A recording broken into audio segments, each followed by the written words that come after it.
early this morning. Those winds turning to the south later today, so that's why I tacked on an extra degree or two for high temperatures, because we'll have that influence, even though we'll be pulling in a little extra cloud cover.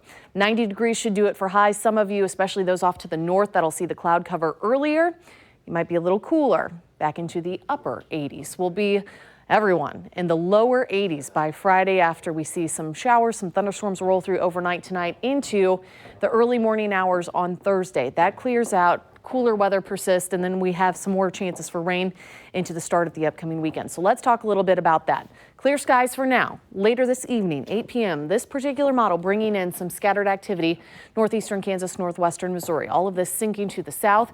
This one has it for mostly folks on the Kansas side, but that's not to say the Missouri side couldn't see that. We'll see all of this clearing out, though, bringing back partly sunny skies for Thursday afternoon and some cooler temperatures. And we're going to stay below average throughout the rest of this forecast. Gary? 5:16 this morning, we are taking a live look outside the Missouri side. This is southbound 435 to 350 highway, where some overnight road work continues.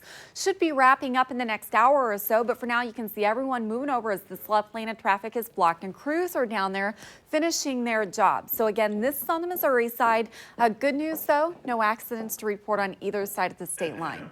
Moving now to the Kansas side, where bridge repair work is happening in DeSoto, eastbound K10 between Sunflower Road and Lexington Avenue. You're going to see that right lane closed from 9 until 3 o'clock. So for now, our real-time maps showing nothing but green in DeSoto. That will change this afternoon as crews move in. Travel times, though, off to a good start, whether you're coming in from the Northland using the Bond Bridge or coming in from the south side. You can see here your drive coming in from Overland Parks at 15 minutes. Nick, back to you. All right, Carrie, thanks. Well, the man accused in the deadly shootout at a California Trader Joe's arraigned in court yesterday. 28-year-old Gene Evan Atkins allegedly got into a shootout with police at that location on Saturday. The store's assistant manager, Melita Corrado, was shot and killed. Officials say it was gunfire from one of two LAPD officers that ultimately killed Corrado. Atkins is facing murder, attempted murder, kidnapping, and other charges. Well, Brock Turner's attorney is trying to get his client's conviction overturned. Who is he? We'll tell you. Hold on. They're saying Turner didn't get a fair trial. He's a former Stanford swimmer. Remember, he was convicted in 2016 of raping an unconscious woman, released from jail after serving 3 months of a 6-month sentence. Prosecutors wanted 6 years. The victim read a statement before the sentencing, and that sparked some outrage, caused changes to the law. California residents voted to recall the judge in the case, Aaron Persky, who had given him that lighter sentence. There was a suspicious package at the office of Congresswoman Maxine Waters yesterday. Police and hazmat teams responded to Waters' Los Angeles office. The package was marked anthrax. This comes after the Congresswoman received multiple death threats since she spoke out against the Trump administration and advocated for public protests. Well, the fire department later tweeted that no hazardous materials were found. She advocated for a little bit more than that, and she constantly calls for his impeachment. While the president was here in Kansas City yesterday, he did mention her. And the First Lady was bringing her Be Best initiative to Tennessee, taking it there, I should say, because we're not there. Melania Trump visited the Monroe Carroll Jr. Children's Hospital in Nashville. She met with patients, toured a neonatal care unit there. There she is at the White House. She also took part in a roundtable about neonatal abstinence syndrome and the effects of opioid crisis on babies. Melania launched her Be Best platform back in May. The rollout was delayed after she got hospitalized for that kidney issue. Sean Spicer's new book is now available. The former press secretary's book chronicles his time in the Trump White House. The publisher, Regency, says the book will be the first insider account written by someone who worked on the Trump campaign with the Trump transition team and the Trump White House. It's titled The Briefing: Politics, the Press, and the President. Ivanka Trump shut down her fashion company, put out a statement yesterday saying she wants to focus on her work there at the White House. First daughter has worn her brand clothes to high-profile events. Sales surged after President Trump took office, her dad, but critics say that means she's benefited financially from her White House connections, and that left the business operating with limitations to reduce ethical violations. He says she plans to stay on as a top advisor in Washington for the foreseeable future. Former President Jimmy Carter says the United States has, quote, lost its place unquote, as a global human rights leader. He made the comments at an event at the Carter Center in Atlanta yesterday. Carter spoke about immigration law and said immigrants need to know more about what happens once they're inside the country. The U.S. is currently working to reunite immigrant children and parents who were separated at the border. Carter also made calls for a comprehensive bill with bipartisan support. He said the United States still has a chance to restore its place as a global leader of human rights. Well, a secret recording has emerged that President Trump may have to respond to this morning. Well, it could connect him with an effort to buy the rights to a former Playboy model's story of an affair. Douglas Zader is live in Washington this morning. Doug, what's the big deal in all this? We listened to some of the little clips. Those that I can understand, it's like a big so what moment. Well, and you may be saying that because we've known for a while these tapes were out here. We knew kind of the content of this conversation. What we're hearing now is the actual tape itself, and it is somewhat ambiguous. It does make it clear, though, that President Trump, despite some of his statements to the contrary, knew about at least the discussions about purchasing this story back in 2016, and that's kind of a critical link here. What has been released now is a secret recording of a 2016 conversation between then-candidate Donald Trump and his attorney, Michael Cohen. And they appear to be talking about paying the National Enquirer's parent company for the rights to former Playboy model Karen McDougal's story that she had an affair with Trump more than a decade ago. A portion of that recording was released on CNN. Listen, what financing? We'll have to pay you. So Don't pay for cash. No. I got no. So what exactly does Trump say there about paying cash?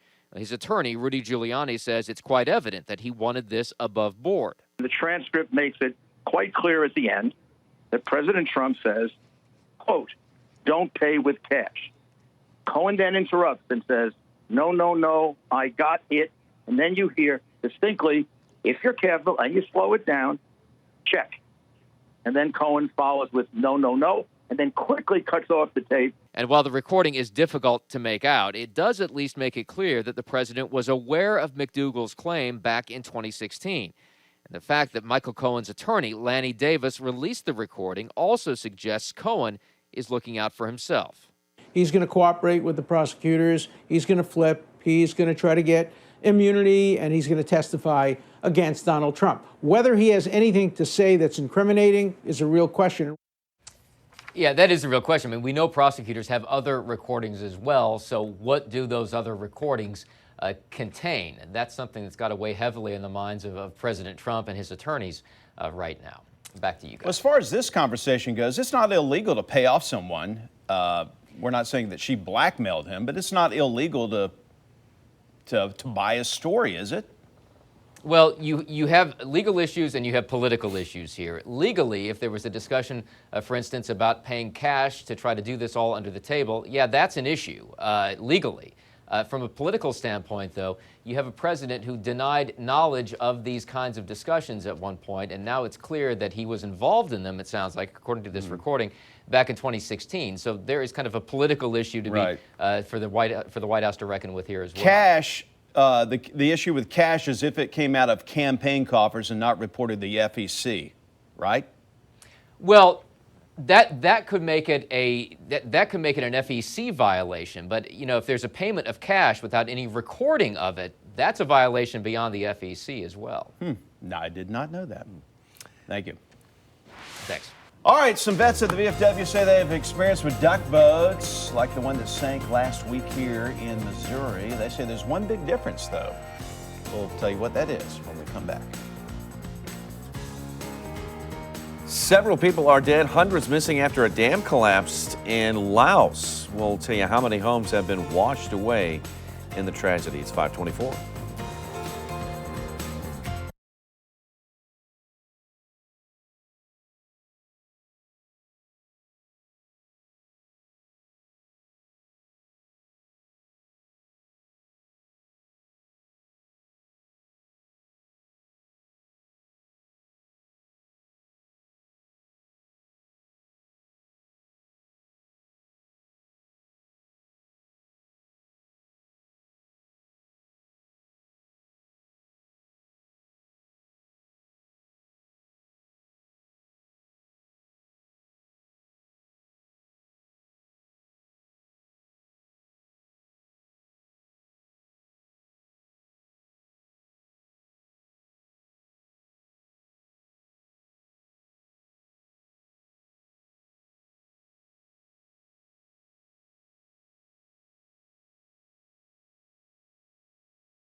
We are back at 527. A New Jersey police officer saved a man who was nearly run over by an oncoming train. Take a look at the body camera footage of an officer, Kyle Savoya. Wow. He ran down the train tracks and yelled for the man to move. Wow. Whoa, he was waving his arm to signal the train to stop.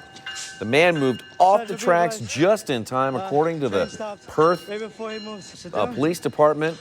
Officer Savoya is a rookie with just 7 months on the job. Why is that guy sitting on the tracks? Don't know. Man in Georgia dangled off the hood of some moving cars. We had a lot of this lately, holding on to the windshield wipers. Remember the cases in Florida? Well, this one says the driver says the stranger, this guy was a stranger, didn't even know him. He was yelling at her, saying someone was shooting at him. She kept driving for several miles. Some people called the cops. They shut down the highway. They took him to the hospital for a mental evaluation, then arrested him. We don't know the results of the mental evaluation, but he's alive. Wow. Well, a man with Down syndrome co-founded a business with his dad, and that business is now worth $4 million. Mark Cronin and his son John founded John's Crazy Socks. The business has grown into an empire in just a year and a half. 22-year-old John designs the socks and fills the orders. He says his mission is to spread happiness. John also has big fans of his work. He has been exchanging socks with former President George H.W. Bush for the past year. 100 pounds of marijuana and guns were seized from a home daycare in North Carolina. There it is right there. They also got some cocaine, heroin, and $70,000 in cash. Yeah, from a daycare. 34-year-old Victoria Everett owns Tori's Playhouse. That's the name of the daycare, but it could mean a lot of other things too. She's now charged with possession and drug trafficking. Co-owner, 32-year-old Richard Everett, is charged with conspiring to traffic drugs out of this daycare. Police found some weed cookies and some gummies, all sorts of good stuff there. Police did say there was no evidence that the kids had any access to the drugs. Thank goodness. Yeah. 7-month-old baby in Japan with an epic head of Have hair you seen this? is going viral on Instagram. I have Look at not that. seen this. Oh, wow. That's for real. This is baby Chanko. Apparently, that's her real hair. Yes, it is. Wow. She was born with a full head of hair, according to AOL.com. Guess what? What? Do you follow her on Instagram? I do not. You should. It's a hair-raising account, though. 100,000 followers on Instagram already. Her mother posts the latest photos of her daughter's long locks in what she calls a hair diary. Don't you know her mom had to have some massive heartburn? Oh, gosh. She has anchor hair. Perfect anchor hair. I'll be the judge of that. Oh, goodness, stop it. 67 degrees up at KCI, 10 degrees cooler for folks starting your day in St. Joe, 55 for Excelsior Springs. A little warmer for those on the south side, 68 out of Lee Summit as well as Olathe. And these temperatures are responding to sunshine for the first half of the day, pull into the low and middle 80s around lunch, and then more clouds will start to move on in. We've got a front we're tracking for later tonight. Before that arrives, many of you pop up to 90 degrees. Some of you will fall shy of that in the upper 80s, especially those of you north who are going to see the cloud cover just a tad bit earlier than the rest of us off to the south. We will have those rain chances moving in later tonight, and we are tracking the timeline for you coming up. And as we watch your drive across the metro, seeing some issues pop up out there because of some construction zones that have rolled over into the morning rush. In fact, look here, 435 in the northbound lanes, right before 210 highway. We are picking up a little bit of a slowdown here on our real-time map. Also looking forward to this afternoon where we have some bridge construction eastbound 210 at 435. You're now seeing that left lane closed 24 hours a day, 7 days a week. Project not set to wrap up until August 14th, so a couple more weeks of a slowdown through there. This on the Kansas side, this 435 in Kansas River, you can see left lane of traffic blocked. This is the middle of a construction zone that we have seen for quite some time. But a quick look at travel times shows that we still have green on both sides of the state line. No accidents, no stalled cars slowing you down this morning. Nick and Mark, back to you. All righty, Carrie. Well, just last month, President Trump issued an executive order to reunite families held in detention centers at the U.S. border with Mexico. For one mother from Honduras, separation from her son was never an option. She is a legal resident alien here in our country.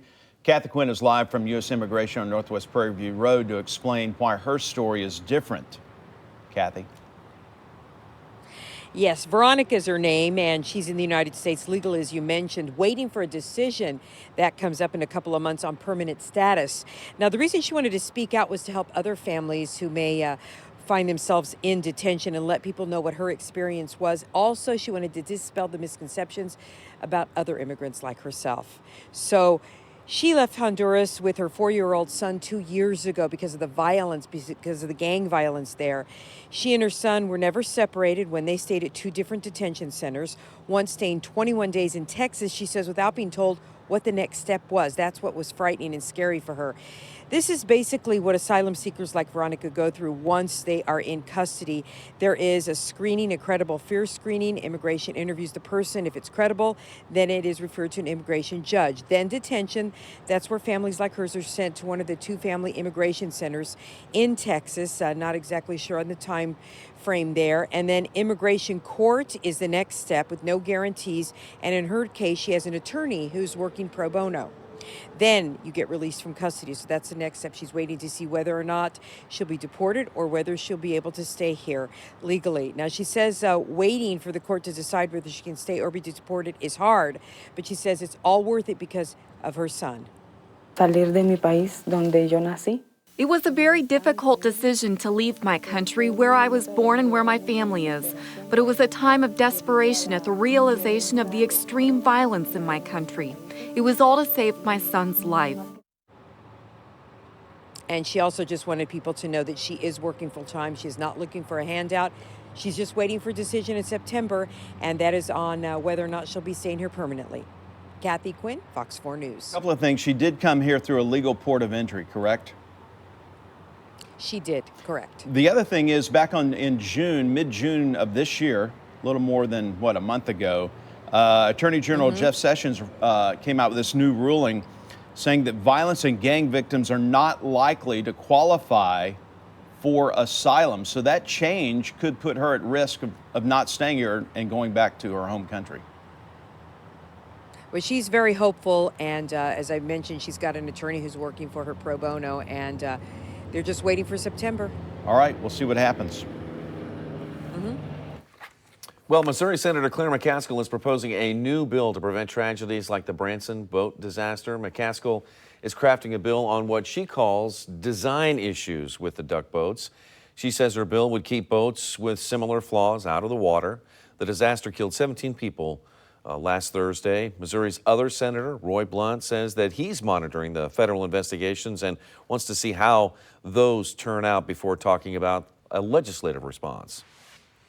Veterans who were in town for the VFW convention yesterday say they remember the duck boats from their time in the military. Most of the duck boats used by those in the military or by tour companies today were built during World War II. The veterans who rode in those duck boats say when they were in those boats, there was an open top, an open canopy with no walls on the side of the boats. If they get swamped, which they could real easy, you could get out.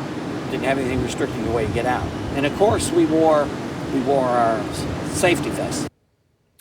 None of the victims had safety vests on. The veterans also say that they use vehicles as a necessity, like crossing rivers, not for long cruises, because a 1.5-foot wave could get people inside and it could cause some dangerous situations. Well, Parkland survivors are planting trees in New Zealand to honor those killed in the mass shooting. We'll tell you which other student group they are teaming up with. Hey, somebody won the Mega Millions. That's right. Luck be a lady tonight. Luck be a lady tonight. Luck if you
5:39. New this morning, a series of suicide attacks in southern Syria has killed at least 38 people. Syrian state-run television shows the aftermath. One bomber on a motorcycle attacked a vegetable market. Another attack happened at a city square. 2 others set off bombs while being chased by authorities. Syria's government says ISIS is behind the attacks. A British human rights report says there could be as many as 56 dead. Hundreds of people are missing and feared dead after a dam collapse in Laos. Laos is an Asian nation which borders Thailand, Vietnam, and China. Officials say a hydroelectric dam under construction gave way this week, sending floodwaters through a province. The raging water swept away homes and buildings. State media says several people are confirmed dead and several hundred are still missing. At least 6,000 people are said to be homeless after the tragedy. The dam was reportedly scheduled to open this year. Well, some Marjorie Stoneman Douglas High School survivors were in New Zealand yesterday. 24 Parkland students spent the week with Student Volunteer Army, a movement set up after some earthquakes there in 2010 and 2011 that killed 185. They planted trees in honor of the 14 students and 3 faculty killed in the mass shooting. I think it shows the global reach that this tragedy has had, and the fact that there's unity all over the world, no matter the time difference, no matter the area, there is unity and there's love everywhere. And I think that we're bringing life to something that has had an awful lot of deaths, so that's pretty comforting. They took photos of each victim with them to put under the planted trees. 2 groups say they'll brainstorm student leadership ideas and document the lessons they've learned. Well, at least 74 people have been killed in a fast-moving wildfire near Athens, Greece. More than 100 people have been injured. The fires torched homes, cars, and forests. Authorities say they expect the death toll to rise. Many are still reported missing. 26 of those killed are believed to be family members. Authorities found the bodies huddled together. Oh, man. Bodies have also been recovered from the sea. The victims fled to the water to escape the fire. The flames were chasing us all the way to the water. It burned our backs, and we dove into the water. It was lightning fast. We didn't realize what had happened. You've seen reports that It's now up to 79. still not clear what sparked the fires. Greece's prime minister declared a 3-day period of national mourning for those killed. That's a sad story. 5:42, we've got some cooler days ahead in the updated Long Ranger. We're tracking a front that'll arrive a little later on tonight. Details after the break. Marcus? 4 of the world's best women's soccer teams are arriving here in the Metro, and you find out how you can see them play live. That's coming up after the break.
Welcome back, 544, and we are continuing to keep an eye off to the north. The showers, thunderstorms, and parts of South Dakota, Nebraska, and you can see some moving into Minnesota early this morning associated with our next weather system. All of this going to be dropping to the south. At first, we pick up on the cloud cover, and then, too, we will see our rain chances increasing for some of you. Not everyone will see rain out of this event, but as we move along into the weekend, there's going to be more opportunities if you don't see the rain tomorrow. Check out this gorgeous live look on the plaza early this morning. Beautiful colors right along the horizon there. We still have about a half hour till the sun officially comes up here in Kansas City, and that's going to help warm these temperatures that are very cool early today. 55 up in Excelsior Springs, 57 for St. Joe, also in Marshall, 59 out of Lawrence. As we take a closer look for those of you stepping out the door in the metro area, 67, much warmer in Shawnee, 61 South Kansas City and Liberty.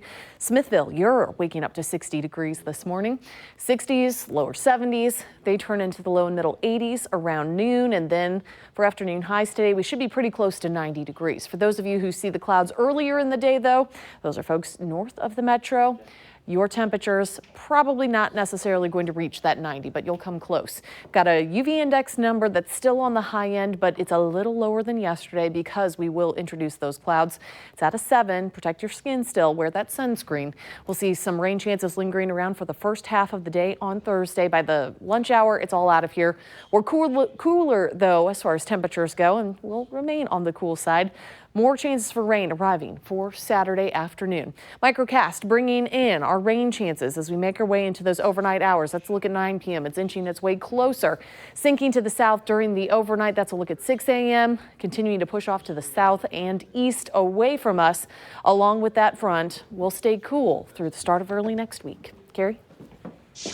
Well, we're looking pretty good for the most part in the metro, but we do have one early construction slowdown we're watching, and this is on the Missouri side. Take a look at our real-time map. This is southbound 435. Most of the work is right there at 350 Highway, but this backup is all the way from 87th Street back towards 350. With the yellow popping up, it's showing us the speeds are as slow as 35 miles per hour. So we take a live look outside and look at this. Traffic is really slow to get by this construction zone as that left lane of traffic is still blocked. Crews are out there working, but this is just enough to impact your drive.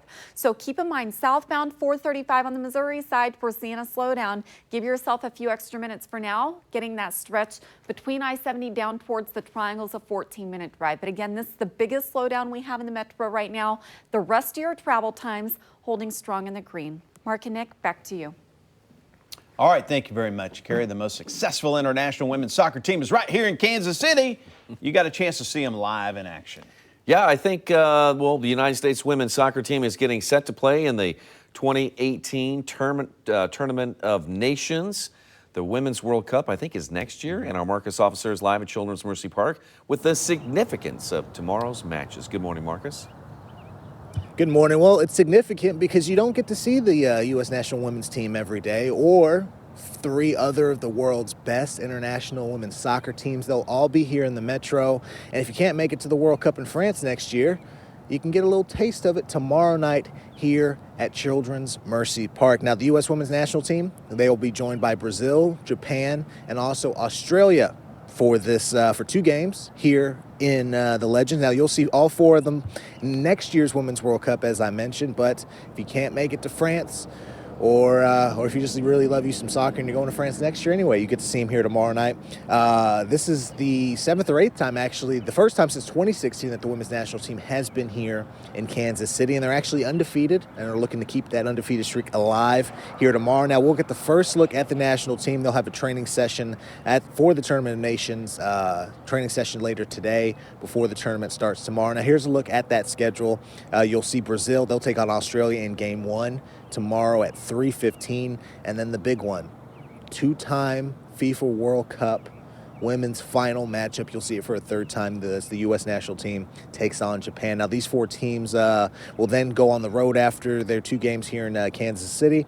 They'll go out east to Connecticut on Sunday, and then next week they'll travel to Illinois on August 2nd for the final games of the Tournament of Nations. Now, tickets are still available We found some as low as $26 this morning for tomorrow's game. So if you want to go, you still got a chance to do it. We'll hear from players and coaches coming up tonight as they hold that training session. And yeah, if you're pumped for some ladies soccer, tonight and tomorrow is your night to get it here in the Metro. We'll send it back to you guys at the desk. All right, thank you, Marcus. Talk to you later. Person in California is considering an early retirement. That person bought a single ticket and matched all 6 numbers for the Mega Millions last night. Think he did the quick pick, or do you think he? Probably quick pick. Anyway, they won about $522 million before taxes. So a $308 million cash payout before taxes. It's the 5th largest mega jackpot in history. The next mega drawing is Friday, and they reset it at a measly $40 million. Measly. Measly. I think Powerball is up almost to $200 million now. Oh. All right, FIFA released its short list for the 2018 Best FIFA Men's Player Award. And World Cup star Kylian Mbappe is among the contenders to try to end Cristiano Ronaldo's hold on the award. Ronaldo has won the award the last 2 years and 4 of the last 5. Lionel Messi and former Real Madrid teammates Rafael Varane and Luka Modric are also up for the award. Modric played a huge role in Croatia getting to the World Cup final. He's a good midfielder. Who did you tick off having to read all these names? Mbappe became the second teenager, he's only 19 years old, along with Pele, to score in the World Cup final. Brazil's Neymar was also absent from the list. The winner will be announced at the Best FIFA Football Award Show on September 24th. How did I do? Woo! 100%. C+. The gospel choir that sang at the royal wedding is getting their very own record deal. Oh, good. They were awesome. Find out when you can check out their debut album coming up, 5:51. Probably actually hear them. Maybe.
A gorgeous sunrise taking place this Wednesday morning. Ooh, I got another vantage point that I think you're going to like. It's ahead in the 6 o'clock hour. Sir Paul McCartney still knows how to get the fans going. He put on a show for crowds in London. Look at this. That's him on Abbey Road. 49 years since they released Abbey Road. It's a street crossing that, you know. It looks like he has his shoes on, too. Yeah, he does. The Is first Paul dead? Do you remember that whole thing? Oh, I do remember that. Yeah. Anyway, before singing, he recreated the stroll across the street there. Anyway, he's 76 now. The crowds loved him, of course. He was there to promote his upcoming record entitled Egypt Station. It's going to be out. It's going to drop September 7th, as they say. The gospel choir, which performed at Prince Harry and Meghan Markle's wedding, has signed a record deal with Sony Music. When the night has come and the land is dark and the moon. It is beautiful. That is beautiful. The London-based 30-singer group brought down the house at the May 19th nuptials performed by the classic. They performed the classic Stand By Me. The choir also performed outside Kensington Palace yesterday when the record deal was announced. The Kingdom Choir will reportedly start recording the album later this month. Oh, everybody's really excited. I mean, we're just living in this kind of this buzzy haze, and it's beautiful. It's an exciting time. I don't want it to end. Lovely. The gospel choir's debut album is set to be released on November 2nd. Husband and wives teamed up for the first ever Rocky Mountain wife carrying competition in Montana. And they say chivalry is That's the way to dead. do it. The contest originated in Finland. The male contestants carried their wives or significant others on their backs through a series of obstacles, including a mud pit, a median wall, and a dirt ramp. The women are wearing helmets. There's plenty for There's a penalty. There's a penalty for dropping your partner. I guess that's why they have the helmets on. Yeah. Adam and Sonny Bacon took home the title. That's funny, the bacon, right? They said that they signed up for just 15 minutes before the race began. Someone Googled how to get over the hurdles, how to carry, and so then we went hiding behind the bleachers and just ran a pace or two back and forth, and I didn't break you. They both bring home the bacon mark. The couple set a record for the fastest time, 60 seconds. They won a check and also a wife's weight in beer. Her weight in beer.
A secretly recorded conversation between then presidential candidate Donald Trump and his former lawyer is out.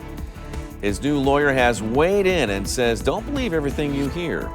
Parents of hundreds of local kids are scrambling to find a new school before the new school year starts. We'll tell you why a Kansas City charter school is out of business.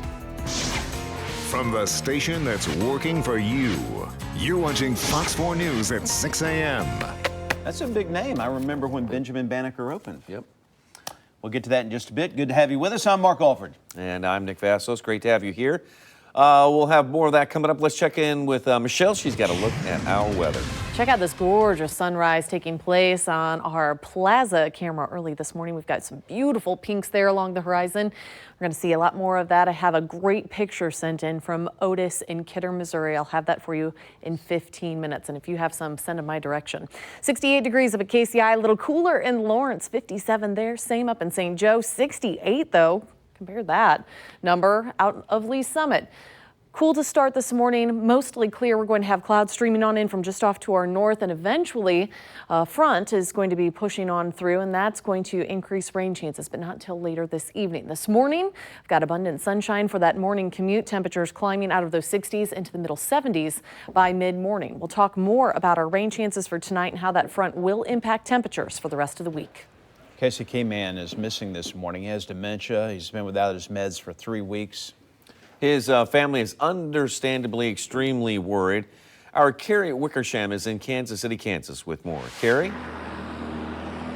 Good morning. This is the area near 34th and Lathrop where Jesus Gonzalez was last seen on the evening of July 4th. On the 5th, police issued a silver alert for him. Gonzalez's family says that along with the dementia, their 74-year-old father also suffers from terrible seizures. He needs daily medication. He's been without that for 3 weeks.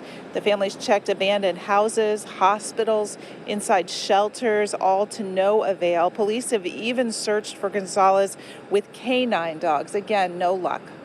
That's what I think, that he might, somebody had picked him up, gave him a ride, and just left him somewhere. And Gonzalez's family said he couldn't have gone far because that night he had a swollen toe and he could barely even walk on it. And he was limping. Gonzalez is 5'11". He weighs 140 pounds. He has white hair and blue eyes. He does not speak English. And police just urge, if you see him, please call 911. I'm Carrie Wickersham, Fox 4 News. Back to you guys. All right, thank you, Carrie. President Trump's personal lawyer is disputing details of a conversation that he recorded between his client and his client's former personal lawyer in 2016. We're talking, of course, about attorney Michael Cohen, who recorded the conversation between he and his client, Donald Trump, months before the election. Cohen's lawyer said the two talked about buying the rights to a Playboy model's story after an alleged affair that then candidate Trump had had before he was even a candidate with her years earlier. Confused? So am I. Listen. And I've spoken to Alan Weisselberg about how to set the whole thing up with So what are we going to pay? funding. Yes. And it's all the stuff. All the stuff, because you never know where that company, you never know what he's going to be. Gets it by Correct. So I'm all over that. And I spoke to Alan about it when it comes time for the financing, which will be. Listen, what financing? We'll have to pay you. So Don't pay with cash. No. I got no. All right, Rudy Giuliani is now the president's attorney, and he said Trump's legal team listened to the tape several times and determined that the then candidate told Cohen, don't pay with cash. The tapes were seized from Cohen's home and office during an FBI raid. The FBI seized them, we should say, back in April. Giuliani also questioned why the recording ended at a key part of the conversation and didn't go on. The FBI is now investigating a Kansas City woman's murder as a hate crime. Michonne Cooper disappeared after work in Overland Park. Officers found her dead in a home in Shawnee. Well, this man right here, Ronald Kidwell, is charged in her death. His daughter described him as a racist who bragged about being in the KKK. More than 300 local kids now have less than a month to get into a new school after their charter school closed. University of Central Missouri did not renew its charter, so the doors at Benjamin Banneker Charter Academy are closed now. It's kind of a big deal. That's a big name in charter schools. University said the decision was based on low academic performance there. School warned parents that it could close back in May. I think we did the story then. Nonprofit Show Me Schools is reaching out to families to try to get them new schools for the kids. We actually walk that parent with one-on-one support to get them to the right school, whether it be public, private, charter. In several instances, the schools are already filled, but much to our pleasant surprise, we found some that really weren't. So if you have some questions about this, maybe you know a family that's impacted and you want to help them out, maybe you're impacted. We put some contact info for Show Me KC Schools and the Charter School hotline on fox4kc.com. Check it out there. Well, 2 people went to the hospital after a crash near 17th and Topping. Neighbors said the car was going really fast down Topping. The driver of that vehicle lost control, hit a tree, then a light pole before stopping in a ditch near an apartment complex. Several people in the car at the time, all expected to be okay. Let's check on the drive-in. Here's Carrie Stoll. 6:06 this morning, and the biggest slowdown we are watching is on the east side of the metro. This is from our 435 and 350 highway camera. It's in the southbound lanes where we had that left lane of traffic blocked. In fact, just in the last few minutes, we watched crew come through here and pick up those cones. So the traffic that we are seeing on southbound 435 is starting to improve. But for now, our real-time map back towards 350 is still picking up a little bit of red. That means that speeds are as slow as 25 miles per hour through there. Again, this is the biggest slowdown we have with those cones coming up. Hopefully this starts to improve. For now, though, travel time along that stretch is resting around 21 minutes. Southbound 49 coming out of the triangle towards 50A Highway is clear this morning. That's an easy 8-minute drive. Mark, back to you. All right, you know what this is? This is the aftermath of an ambulance. This is what happened after an ambulance exploded in Indiana. 3 people were inside just before it exploded. So who rescued them? We'll tell you. And a house collapse caught on camera in Connecticut? Why, neighbors said it wasn't exactly a surprise in 6:07.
Oh, a beautiful sunrise getting ready to take place. We've got beautiful colors right along the horizon, blue skies, and I also got a front on the move. We're going to talk about the timeline for that front and the rain chances it looks to bring with it.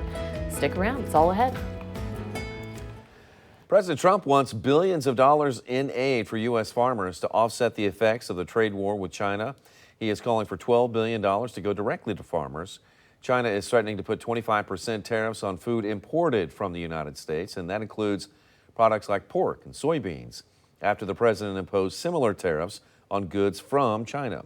The president said if times get really tough for farmers, he will look into setting up a federal program to buy surplus food so it will not go to waste. Big deal for our farmers here in our viewing area.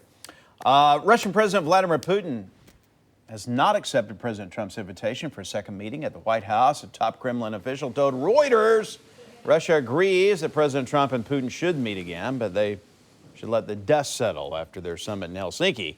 If Putin does not come to Washington this fall, it's possible that President Trump could meet with Putin at the G20 summit in Argentina in November. Ivanka Trump is shutting down her clothing company. The president's daughter said in a statement that she made the decision to focus more on the work at the White House as an advisor. Ivanka stepped away from day-to-day management of her company when she joined the administration. Nordstrom dropped her line last year, citing low sales, but the company said its business was strong. It's a new way to relive a Christmas classic. We're going to tell you about the expansion at the Christmas Story House in Ohio. Michelle. 6:11, and we have sunny and seasonable weather on tap for the afternoon today, but we've got a front on the move, and that is going to bring some changes for the last half of your work week. Details right after this break.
.6:14, your current time, and I was telling you earlier that Otis had sent me this beautiful photo from Kidder, Missouri. We got some beautiful colors out there this morning with the sun up and shining. If you have a sunrise photo that you want to share, log on to Facebook or Twitter. Send them my direction. You just might see me show it right here on Fox 4. Take a look at that. Wow, a beautiful sunrise. We have 68 degrees at the downtown airport. Light northerly winds reported there. We've got calm winds out of Olathe. 67 degrees at 68 in Lee Summit. Already starting to see a southerly component to the wind, and that's going to be the case into the afternoon. We're going to bring back a southerly wind. While it'll be light, we'll tack on an extra degree or two for high temperatures today as a result, despite the extra clouds moving in later this afternoon. 83 degrees at lunch, 90 should do it for afternoon highs. Those of you to the north, where the clouds are going to move in a little earlier, your temperatures are going to be stuck in the 80s. I don't think you're necessarily going to hit 90. Everybody's cooling down, though, as the front slides on through. Overnight tonight, some scattered showers, a few rumbles of thunder, and some of that activity sticks around for at least the early morning hours on Thursday. We'll clear out for the afternoon, partly sunny skies, temperatures still hanging on to the 80s, lower 80s for Friday. That'll be one of the nicest days we will see. And then come Saturday, rain chances returning, more widespread this time. So if you don't pick up on any rainfall overnight tonight, you'll get another chance this weekend. There's that cloud cover moving on in. You could see around 8 p.m. a few little scattered showers, a few rumbles of thunder popping up northeastern Kansas, northwestern Missouri. This particular model keeps most of it on the Missouri side, or on the Kansas side. The Missouri side misses out, but I don't necessarily think that'll be the case. Saturday, Sunday, also some soggier conditions as more widespread rain moves in, and then we'll warm up just a few degrees into early next week. Well, check out this video from Fountain, Colorado. A young woman braved bad weather and tried to move a basketball goal that was on the ground. She's walking through knee-high hail as well as standing water. In fact, the flooding was so bad about 80 miles from Denver that the government had to close its offices and advised residents to evacuate to higher ground. And look at this adorable video. This is our canine officer, Sonny, breaking in his new shoes. Now, officers of the Clinton Police Department in Connecticut were concerned the pavement was just too hot for Sonny's paw pads. So they put some dog booties on him. Sonny was uneasy about his new shoes at first, but it appears he quickly adjusted to them. And that just made my day, Carrie Stoll. My day too. 6:17 this morning. We're looking pretty good as far as the drive goes across the metro. Some newer projects, though, are scheduled that could slow you down. This one's on the Kansas side. It's some pothole repair work. Northbound and southbound 69 highway, quite the stretch between I-35 down to county line. We are seeing varying lane closures from 9 until 3 o'clock today. Again, both directions. If you get stuck behind one of those crews out there, it will impact your drive, so you may want to pad in just a few extra minutes. Also, checking your speeds on the Missouri side. This will look at 470, the construction right there in Lee Summit. Looking pretty good. So far, we've got a lot of green in the westbound lanes passing by Raytown Road towards the Triangle. And as we watch your drive at 435 in Holmes, again, traffic starting to pick up, even with some of those cones down there in the roadway, but still looking pretty good. Travel times along this stretch are still in the green. That's Fox 4 Power Traffic. Mark, back to you. All right, this is a big story that's probably affecting some of the people here in the metro part of our Greek community. You may have relatives over in Greece because 79, I think is the latest number, 79 people are dead. Fires rage throughout the seaside resorts in Greece near Athens. Check this out. Some of the people had jumped off of a cliff because the fire was on them, up on them. They had to jump to try to live. They ended up dying in the sea there. Wow. It's the deadliest fires to hit Greece in decades. Italy is sending some firefighters down there, some planes. Romania is offering a third aircraft to help crews already on the ground. Well, the Los Angeles police say a supermarket worker was killed by a bullet fired from one of their guns and not the gunman that they were trying to stop. However, the city's police chief defended the use of deadly force, saying that the officers were trying to stop another mass shooting. The suspect had already shot his grandmother and kidnapped his girlfriend and shot at officers on Saturday afternoon. This was at the Trader Joe's in Los Angeles. He then took 40 people hostage after running into the Trader Joe's. I want to express my deepest condolences and sympathy to her family and to everyone who knew her. I know that it is every officer's worst nightmare to harm an innocent bystander during a violent engagement. I mean, it's just an example of just how split second an officer has to make a decision. Officers fired a total of 8 shots. The suspect wounded in the arm, taken into custody. County in New York State took a big step to try to protect teachers and students from a mass shooting. The Suffolk County executive signed legislation that will give teachers and administrators access to the Rave Panic button. What is that? Well, the Rave Panic button is a mobile app. It tells authorities if there's an active shooter or another emergency. It also alerts other teachers and faculty and pinpoints the exact location because every second matters. What we're doing here today is a win for all parents, students, teachers, administrators, faculty, law enforcement officers, and first responders. We're giving our schools, working with them, partnering with them to have the tools they need to help keep our children safe. A mom from Staten Island developed a similar app, a TAS, Teacher Alert System, more than an app. A teacher can alert emergency services just with a touch of a button there. 3 officers in Wayne County, Indiana are credited for pulling a patient away from an ambulance seconds before it exploded. This is what the ambulance looks like now. 2 patrolmen with the sheriff's office and 1 Centerville police officer saw the ambulance on fire. EMS said the driver swerved to avoid hitting a deer. The ambulance had oxygen tanks inside. The paramedic could not lift the patient to safety, so the 3 officers ran in to help. It's our job. I mean, there was not really any thought about, should we or should we not. It's just part of our job.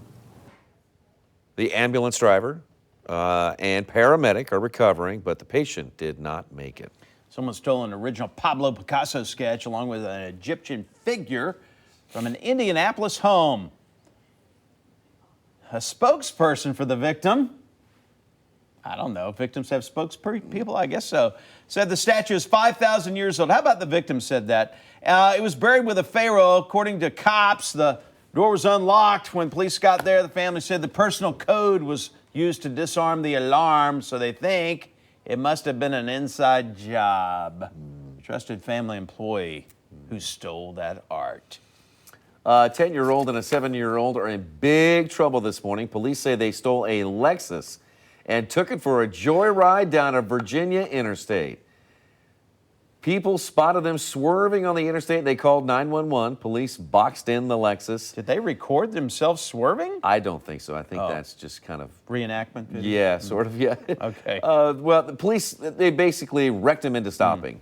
The tow truck driver who arrived later was surprised to see the 2 youngsters sitting on the guardrail. They just tell you got an accident. You don't expect something like this. You get there, you see grown-ups, you don't expect a 10-year-old been driving the car.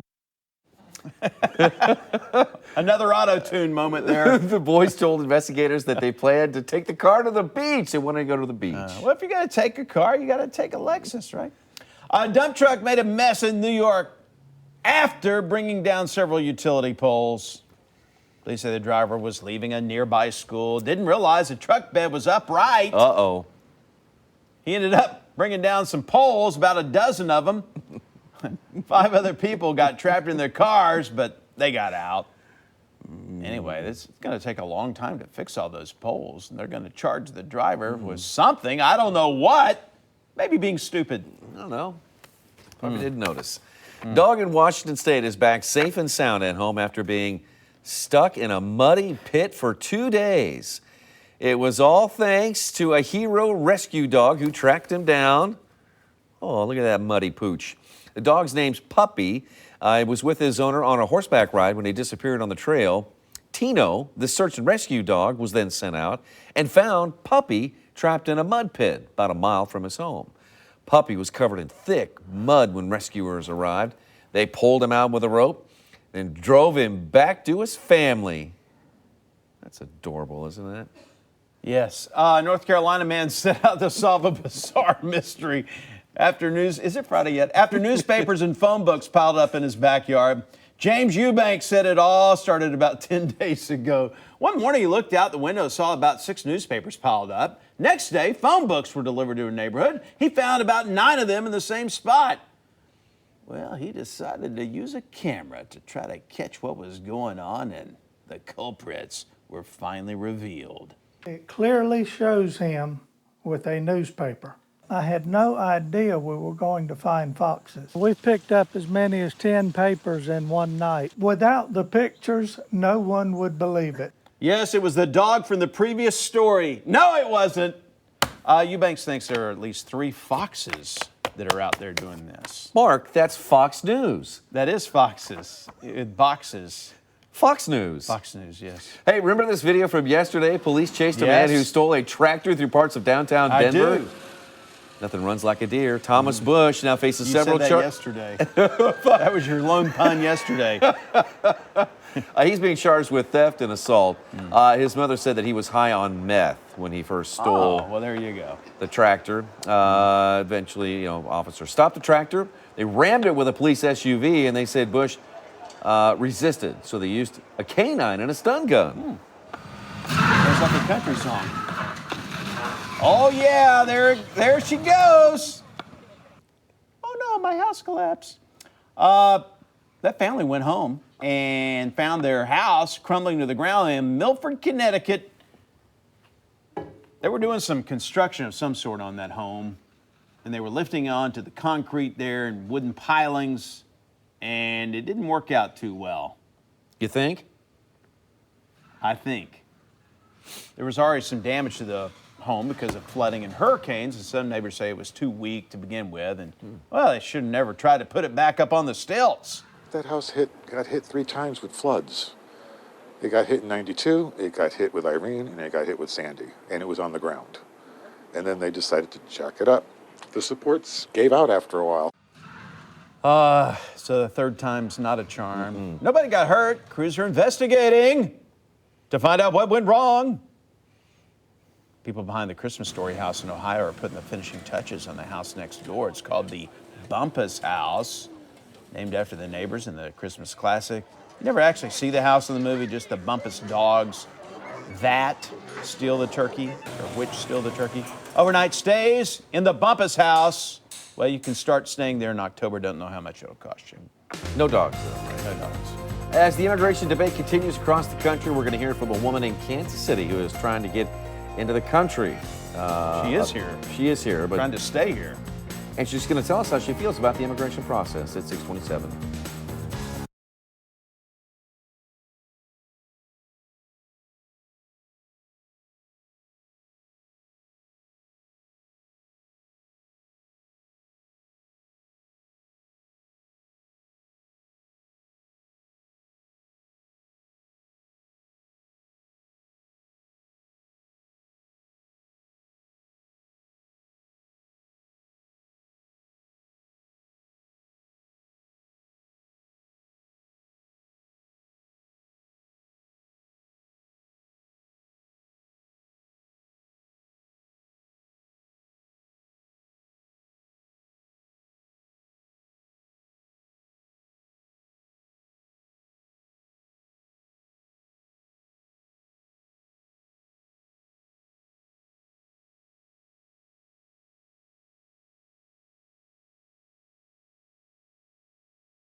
From the station that's working for you, you're watching Fox 4 News at 6 a.m.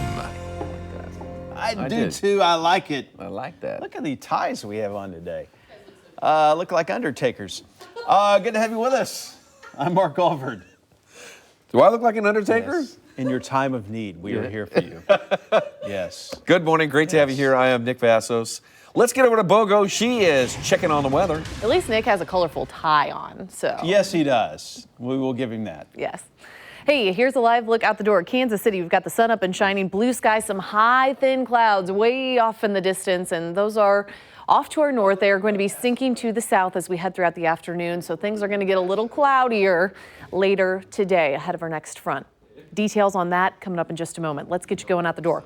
68 in downtown, in Lee's Summit. It's 57 in Lawrence, 58 from Plattsburgh, 60 up in Smithville. We are spread all over the place, and for some of you, very cool and refreshing stepping on out the door this morning.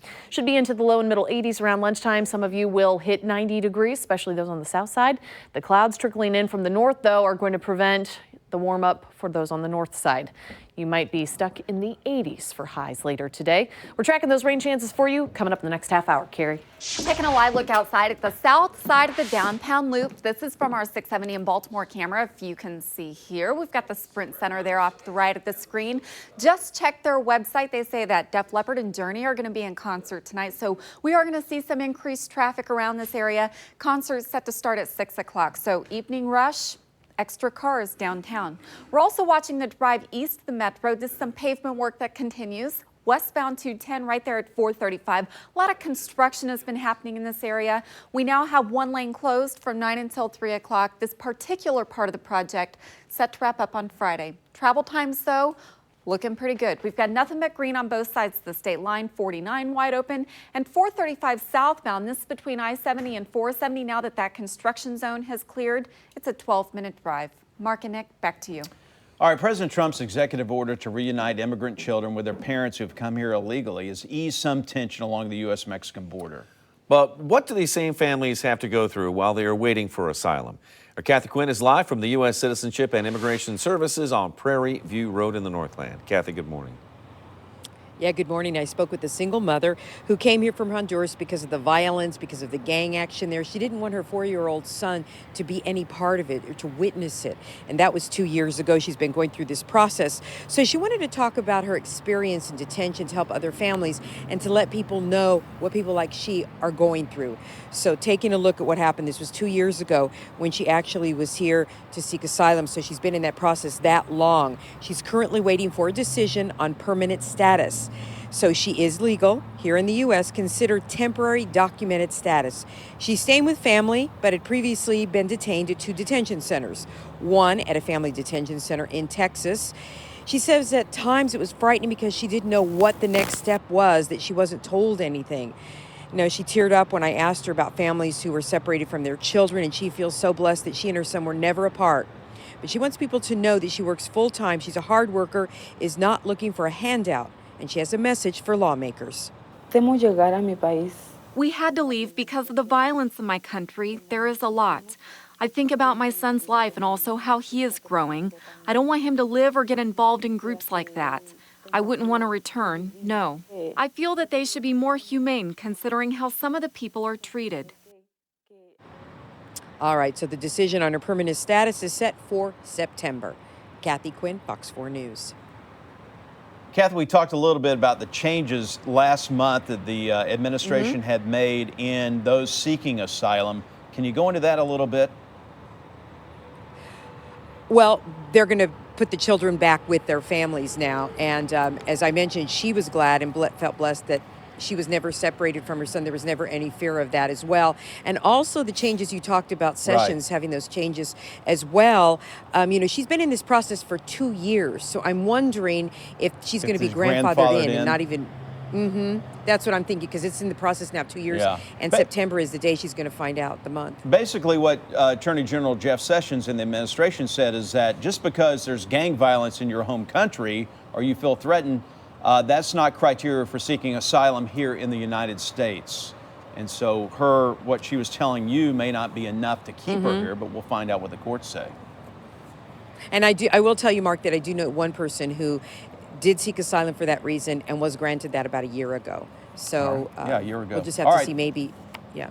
We'll see if it's grandfathered, if she's grandfathered in. Thank you.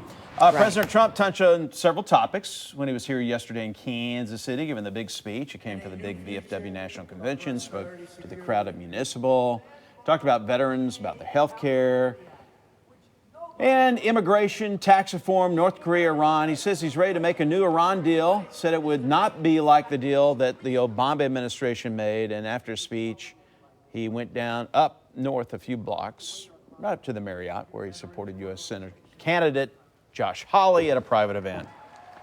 So, not everyone had a positive reaction to the president's visit. A group of protesters gathered at Barney Alice Plaza to stand up for causes that they believe in.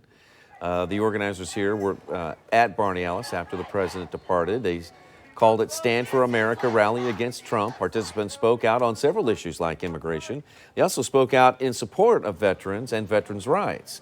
The chairman of the VFW National Convention came over at one point and met with the protesters, who shook his hand and thanked him for his service. They were there from like 4 to 6. The president left at 2.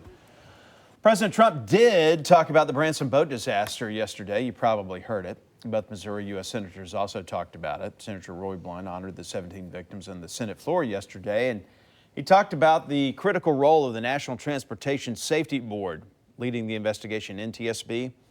Senator Blunt's trying to get 2 NTSB nominees confirmed to make sure the agency has the leadership it needs.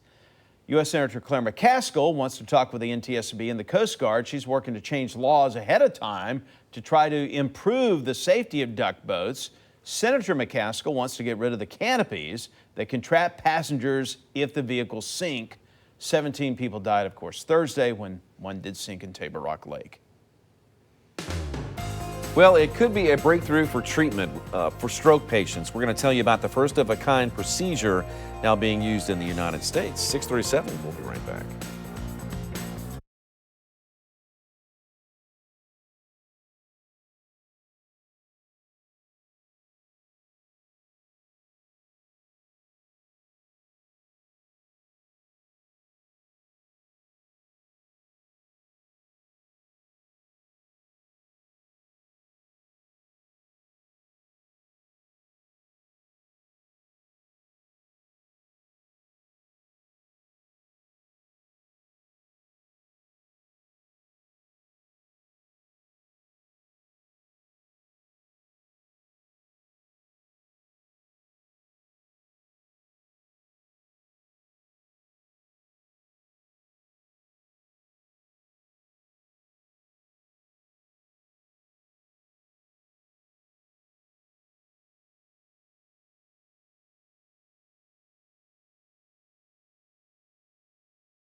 Well, a new life-saving tool is now being used for the first time in the United States to treat stroke patients. Doctors in central Indiana were the first to do it. It's called the Embo Trap 2. It's kind of like a rake pulling out a blood clot. Wow. In a patient's brain that's having a stroke. Look at that. 15 to 20-minute procedure frees up the blood flow so that it can flow. It unclogs the drain, basically. They want to reverse what could be a lifelong stroke symptoms, and the device was launched this week at the Physicians Conference in San Francisco. Team at St. Vincent was the first in the U.S. to use it. A new study shows that children of working moms wind up just as happy as the kids of stay-at-home moms. A Harvard study shows that daughters of working mothers are more likely to work themselves, hold supervisory roles, and earn higher incomes. Sons are more likely to grow up and marry a working woman, and they are more likely to help at home. And a new addition to the study shows that kids are generally just as happy. Well, Yelp is working to make sure that you eat at a clean restaurant. The company is putting more health scores inside of its app. Yelp started including restaurant inspection scores back in 2013, but only about 200,000 listings. Well, now Yelp is partnering with a company that has information on restaurants in 42 states. Yelp says the research shows that when people have access to health scores, less people get sick from food-borne illnesses. Marcus? For one night only, the Metro is the home for international soccer. Tomorrow night, a big match that includes the United States women's national team. We'll have more on this story coming up in just a few minutes. 6:41, and we've got some cooler days ahead in the updated forecast today. Pretty seasonable. Will be sunny for the first half, and then we're tracking our next front. Details right after the break.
6:44 now, and here's a look at Fox 4 Warren Radar. We are tracking showers and thunderstorms way off to our north.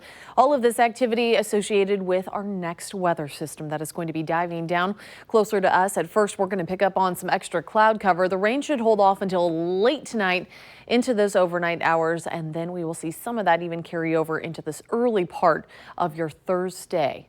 We will see, though, sunshine, plenty of it early this morning. A live look out the door in Kansas City. We've got blue sky showing up, but some high thin clouds off in the distance. And temperature-wise, we're very cool, very comfortable. 55 up in Excelsior Springs, 59 for Clinton, for Marshall, 57 over in Lawrence. Into the metro we go, and we're still seeing some temperatures in the upper 50s in the case of Piper and Basehor, 60 in South Kansas City, 62 in Olathe, 60s for Smithville this morning, and those numbers responding to the sunshine for the first half of the day. So we should already pull into the low and middle 80s as we head into lunchtime. Once we get after lunch, we're going to start to bring in a few extra clouds. Temperatures should max out right around 90. Some of you will not necessarily even hit 90, and that's where the cloud cover is going to be the thickest for early in the day. And because we've got clouds on the move, UV index number just a little bit lower than it has been at a 7. Still protect your skin if you're going to be outdoors. Rain chances early tomorrow. Notice the cooler temperatures we'll see to close out the work week and head into the upcoming weekend. Saturday, better chances for more widespread rainfall moving into the forecast. A lot of you need the rain out there. Here's a look as we bring in our rain chances later tonight. You can see around 9 p.m. It's starting to skip on over the state lines there, moving into northwestern Missouri. This one a little bit more aggressive than the model I showed you last half hour.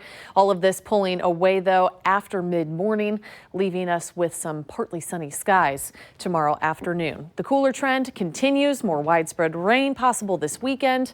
And we've got to look at Fox 4 Power traffic now with Carrie. At 6:46 this morning, we have our first accident up in the Northland. The report is that it's in the northbound lanes of I-35 right there at Shoto Traffic Way. Unfortunately, cameras in that area not quite working, so we're taking a live look outside. This from our I-35 in Brighton camera. You can see southbound traffic loading up this morning. And as we look at those northbound lanes, pretty wide open this morning. So that is an indication that there may be an accident out there blocking lanes of traffic, and everyone trying to make their way northbound past that crash having a really hard time getting through it. So we're going to take a closer look at our real-time maps, and we'll bring you that very latest information coming up in our next report. But again, an accident northbound I-35 at Shoto Traffic Way. If you are headed that direction, give yourself some extra time as crews work to get that cleared. And that's Fox 4 Power Traffic. Back to you, Mark and Nick. All right, thanks. Jesus Gonzalez has been missing from his Kansas City, Kansas home since July 4th. His family's trying to do everything that they can to try to find him, and our Carrie Wickersham is at 34th and Lathrop with the latest on the search. What's Carrie? special about this person they're trying to find him? Good morning. Well, he's just been missing for 3 weeks, and he's 74 years old, and family members are getting really, really worried about him, understandably so. They said he had the appearance of someone who was already sick, and anyone who would have seen him on the 4th of July or the 5th of July should have noticed that. He was limping because he had a swollen big toe. They don't think he could have gotten very far at all, and he does suffer from both dementia and from frequent seizures. He's been without medication now for 3 whole weeks. His family has checked hospitals, shelters, even abandoned houses with no luck. K-9 units have been searching for Gonzalez, haven't turned up anything. Family members think someone may have given him a ride and then dropped him off in a place that he wasn't familiar with. They say he just couldn't have gone very far in the condition that he was in. He's 5'11". He weighs 140 pounds. He has blue eyes and white hair, and he does not speak any English. Family members are hoping just by reintroducing him in the media that someone will find him somewhere and call 911 for the police. I'm Carrie Wickersham, Fox 4 News. Back to you guys. All right, thank you, Carrie. Some solutions are coming to try and help Northland neighbors fed up with the garbage lining the streets. They had the big meeting yesterday in City Council. Here it is. Well, since the beginning of the year, complaints about the city's trash service has been piling up, just like the trash. Contractor WCA Waste Corporation added 4 more trucks to the routes there, and that means service is getting caught up. A group of city council members formed a special committee to focus on the trash complaints, and it could result in changes to the city's contract with WCA Waste. That contract doesn't end for another 2 years, though. In the meantime, if your trash is not getting picked up in Kansas City, you know what to do, don't you? Well, you call the 311 helpline. The flag controversy is back at the University of Kansas. An American flag with some black paint displayed at KU earlier this year. It's part of an art project that is called Pledge of Allegiance. After some public outcry, the university moved it to the Spencer Museum. Well, now the Andy Warhol Foundation for the Visual Arts is asking the university to move it back to its original spot. The foundation says the school is censoring the artwork. The university has not responded yet. U.S. women's national soccer team is going to showcase their talents in KCK Wednesday. That's today. That is today. That's today.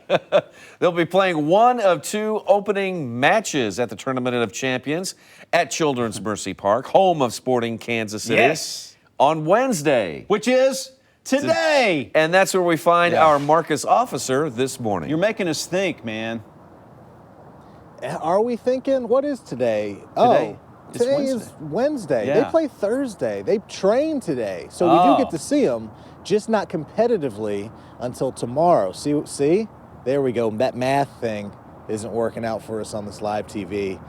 It's been a long week, guys, but we get to lighten it up a little bit with some soccer. I mean, 4 of the world's best women's international soccer teams will be in our backyard, and it's not every day you get a chance to see something like that. In fact, the U.S. national women's team has not been in Kansas City since the summer of 2016.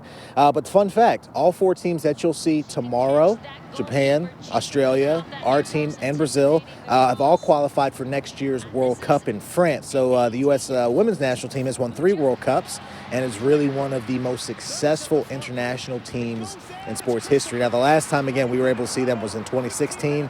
So, again, you get another chance to see them in person and at full go. Now, we'll get a good look at the team tonight, as we mentioned. They'll have a training session prior to tomorrow night's game. And here's a look at the schedule of events planned for Thursday, the 26th. Brazil will play Australia. First game here at Children's Mercy Park at 3:15, and then at 6 o'clock you get your main event. You get the U.S. women's national team taking on Japan, and this will be the 3rd time. This is actually a 2-time World Cup final matchup that you'll get to see. Now, these 4 teams will also hit the road after they play here on Thursday. They'll go out east to Connecticut. They'll play on Sunday. And then the following Thursday, August 2nd, they'll travel to Illinois. So we checked out tickets today to see how you could go.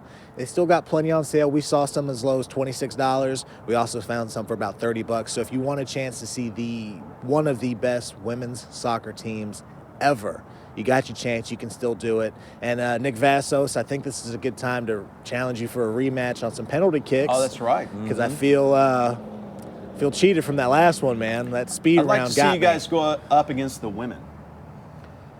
We'd get killed, slaughtered. You would get it wouldn't killed. even be pretty. Yeah. It would be terrible. All right, so just so we're all straight, today is Wednesday, and that's the It practice. is. Tomorrow is Thursday, and that's the match, right?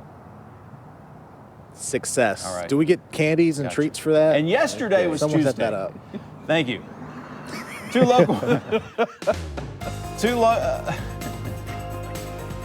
You've got the days down good. You know, Yeah. last time I worked with you, there I know. was a little. Let's just say yesterday, today, and tomorrow. Okay, can we? fine, All right, fine. thanks. 2 local women had the chance to play for some big money on a popular Fox game show on Wednesday. We'll let you know how much they ended up with.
Welcome back. It's 6:56. A local company wants to help your cat mellow out. Well, kind of. See that woman there? She's talking about what's in that can. It's meowie-wana. It's not marijuana for your cat, okay? It's just catnip with a catchy name. Good marketing. And guess what? Your kids can enjoy giving the cat the little marijuana-looking cigarette that's not really, it's just catnip. They got their corporate warehouse in Kansas City. They say part of their success comes from the silly name and that happier owners make for happier pets. What's the correct title? What is the correct title? Two local women were on Beat Shazam. They knew a lot about music and it won them $141,000. Wow. Monica and Amber met as college roommates in Wichita State, moved to the Metro. They cheered for the Missouri Comets. Monica's a local 5th grade teacher. Amber works for Park University. She's the director of the downtown campus. Oh. They beat out 2 other teams to win the show hosted by Jamie Foxx, $141,000. Ding. We should have them on and have our own little competition here. Good idea. We'll do that on Thursday. Which is? Yesterday? No, that would be tomorrow. Let's see.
Well, a conversation between President Trump and his former attorney was released overnight. We'll hear what the pair had to say about trying to buy the rights to a story about an alleged affair.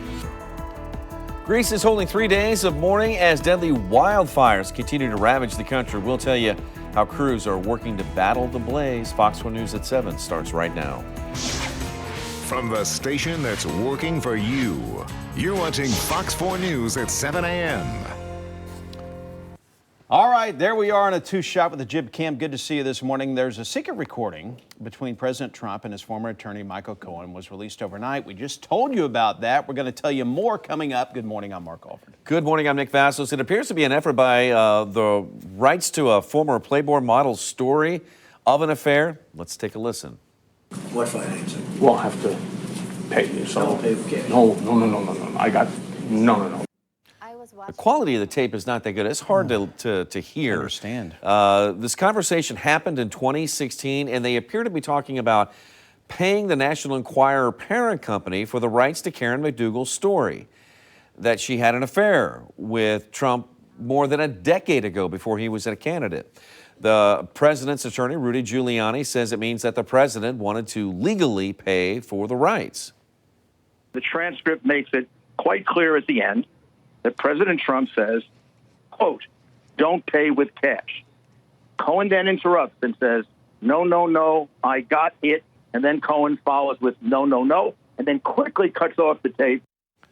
The recording shows that the president was aware of McDougal's claim back in 2016.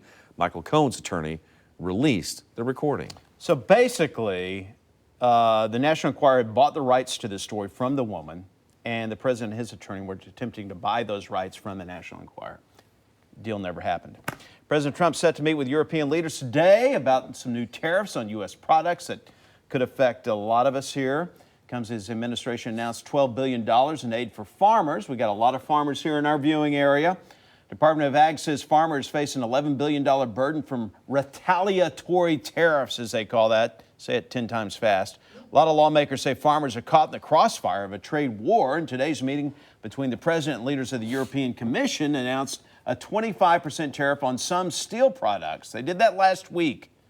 This is an effort to try to staunch the bleeding a little bit, but I think the real problem is that he's not gotten tough, he's been foolish. This administration will not stand by while our hard-working agricultural producers bear the brunt of unfriendly and illegal tariffs enacted by foreign nations. Money for the farmers' bailout, as some people are calling it, subsidies, will come from a Depression-era program called the Commodity Credit Corporation. It does not require congressional approval. The plan is expected to take effect by Labor Day. This morning, the president blamed China for the trade war. He says China is targeting our farmers as a way of getting me to continue allowing them to take advantage of the United States. They're being vicious in what will be their failed attempt. We were being nice until now. So we'll see what happens. Of course, this is all, the midterms are coming up. This is kind of a big deal. Yep. Switching gears here at 7:03, let's get a check of temperatures as you're heading out the door this morning. 59 degrees in Lawrence, 55 up in Excelsior Springs. It's also 59 in Warrensburg, Clinton. 67 for those on the south side in Olathe, as well as Lee Summit up in St. Joe. 10 degrees cooler at 57 degrees. We've got some clouds on the move for those off to the north. We are also tracking some showers and thunderstorms way out of our viewing area for the time being. But a front is going to slide on in. That's going to spark some showers and thunderstorms a little later on this evening into the overnight hours. I think for the most part, though, we're going to pick up on increasing cloud cover. Temperature-wise, we should be popping pretty close to 90 degrees for highs. Those on the north side probably going to be a little shy of that 90-degree mark as clouds will get a little thicker where you live. We've got the timeline for the rain. That's ahead. Well, we are going back to the Northland where we now have not one, but two accidents we're watching. The first one, quite the backup. This one's northbound I-35 right there at Choteau Trafficway. You can see red though in both directions. Emergency crews took over part of a lane in the southbound lanes. Look at that backup back towards 435. So if you're making your way in from the Clay Como or the Liberty area, trying to make your way towards the Bond Bridge, this is the slowdown you are going to run into. We also have a secondary crash we're watching southbound 29 just past North Oak Trafficway and starting to see that backup build. This is back on the I-35 side, though. Look at that backup back towards Brighton. Give yourself some extra time. So again, Northland's where we have our two accidents. The rest of your drive is looking pretty good right now. Southbound I-35 between 435 and the downtown loop, 14-minute drive, and westbound 470. It's starting to slow in the Lee Summit area between 50 Highway and the Triangle. You're now at 10 minutes. Nick, back to you. All right, thank you, Carrie. Well, the Florida State Attorney will decide the state's stand your ground law if it applies to a deadly dispute. We're talking about 28-year-old Marquise McGlockton, who was shot and killed after a confrontation over a parking space. Here's the video here. The surveillance video shows 47-year-old Michael Draka confronting McGlockton's girlfriend, who was illegally parked in a handicapped spot. Well, when McGlockton came out of the store, the two men started arguing. Well, the video shows that McGlockton pushed Draka down to the ground. Seconds later, Draka pulls out a gun and shoots McLaughlin. Draka told police that he feared for his life and was standing his ground. Now an attorney for McLaughlin's family is calling on officials to charge the gunman. We're asking the office of Bernie McCabe to file charges against Mr. Draka, because if not, they're sanctioning a murder. Well, the state attorney's office will now decide if the gunman should be charged. There's new information out this morning about the woman killed during that deadly standoff at a Trader Joe's out in California. It was actually an officer that killed the Los Angeles Trader Joe manager accidentally. Here's some police body cam video. Police say Melda Corrado was killed. She went out of the store. The suspect, Gene Atkins, ran in the store. He held dozens of customers and workers hostage for hours while shooting at the cops. They shot back and apparently killed her. He eventually surrendered and police arrested him. Well, they're scrambling to find a new school because this charter school is closed now, and school's due to open in less than a month. We'll tell you why one Kansas City school is closed. And many migrant families are waiting to know if they will get to stay in the United States. We're going to hear from a woman from Honduras about her experience of asylum. Oh, you're going to hear from our experience and good news. Share your comments. We want to hear them. We need some good news this morning. We'll get them on the air.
It's 7:10. 3 California judges are debating whether Brock Turner's sexual assault conviction should be overturned.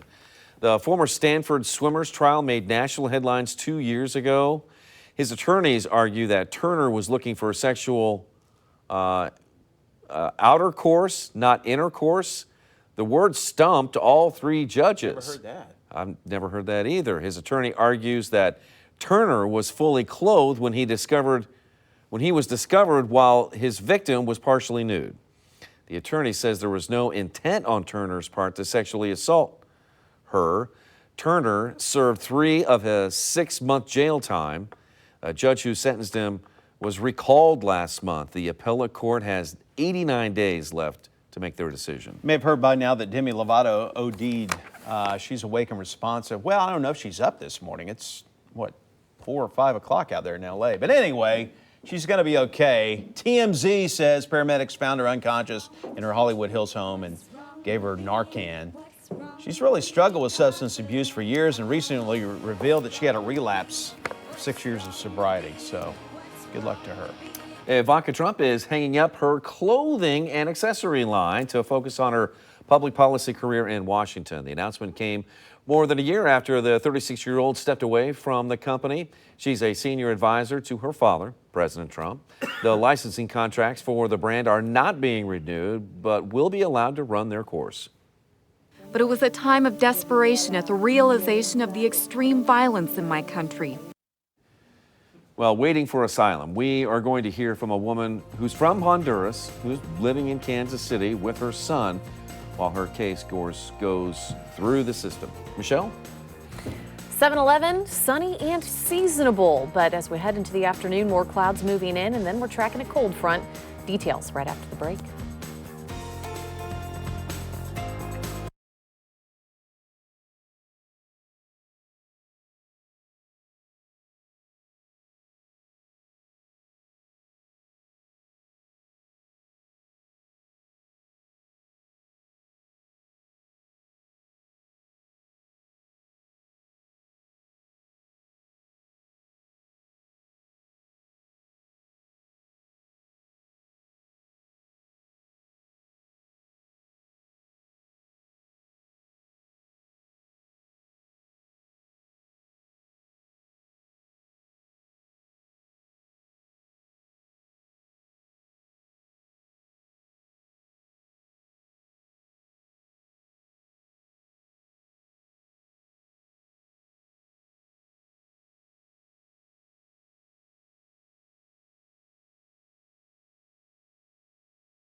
Making headlines in the weather world. This is the worst wildfire to hit Greece in more than a decade. Many folks had to jump into the sea to escape flames. 500 firefighters continue to battle the blaze. Hundreds have been evacuated. The Prime Minister declared 3 days of mourning. Meanwhile, here in the U.S., monsoon season is underway in Colorado. Check out this video from Inglewood. Flash flooding was reported in some areas near Denver, along with a lot of hail. People in affected areas were advised to seek higher ground. The weather also knocked out power to hundreds of customers. The rough conditions also caused delays at Denver International Airport. And take a look at this. This is a water spout. It ended up making landfall at Myrtle Beach, turning into a tornado. The National Weather Service says that the waterspout touched down Monday, and then as it moved on shore, it is classified as a tornado then. There you see it right there. Basically, all a waterspout is, it's a tornado on water. It's a rotating column of air that's going to spin up. It sucks up the water while it's over water. Once it gets onto land, it started flinging beach chairs and umbrellas into the air. It didn't cause any terrible damage, just throwing some things around on the beach there. Meteorologists say these types of tornadoes do not usually last long. I actually saw a waterspout when I was 7 years old, and that's what got me interested in weather. So that was down in Gulf Shores, Alabama. Pretty cool stuff there. 7:16, we have pollen counts, we've got mold counts in the moderate range. Also to note for the day today, ozone in the moderate range. Those of you with allergy issues, health concerns, a little less than ideal for the afternoon today. We've got mostly sunny skies to kick things off early this morning, 68 degrees in downtown. We've got 67 out of Olathe and Lee Summit this morning. We're going to see the winds that have been out of the north turn to the south today. So we're going to warm our temperatures up maybe a degree or two more than yesterday afternoon's highs. Many of you reached into the upper 80s for highs yesterday. We'll be up to 83 degrees at lunch. 90 should do it for afternoon highs. Those on the north side, you're going to pick up on a little extra cloud cover earlier today. So that's going to slow your warming trend down just a little bit. So I don't anticipate you guys hitting 90. Those to the south, 90, definitely not out of the realm of possibility. We're going to cool things off though for the next several days as that front slides on through overnight tonight, sparking some showers, some thunderstorms for some of you. Not everyone will see the rain overnight tonight into the early morning hours on Thursday. Thursday afternoon, we turn partly sunny. We'll be mostly sunny for Friday. Lower 80s continue into the weekend. Saturday, as the rain moves in, some of you might not even get out of the upper 70s. We'll be tracking that potential for rain coming up. Let's track what we can see later today.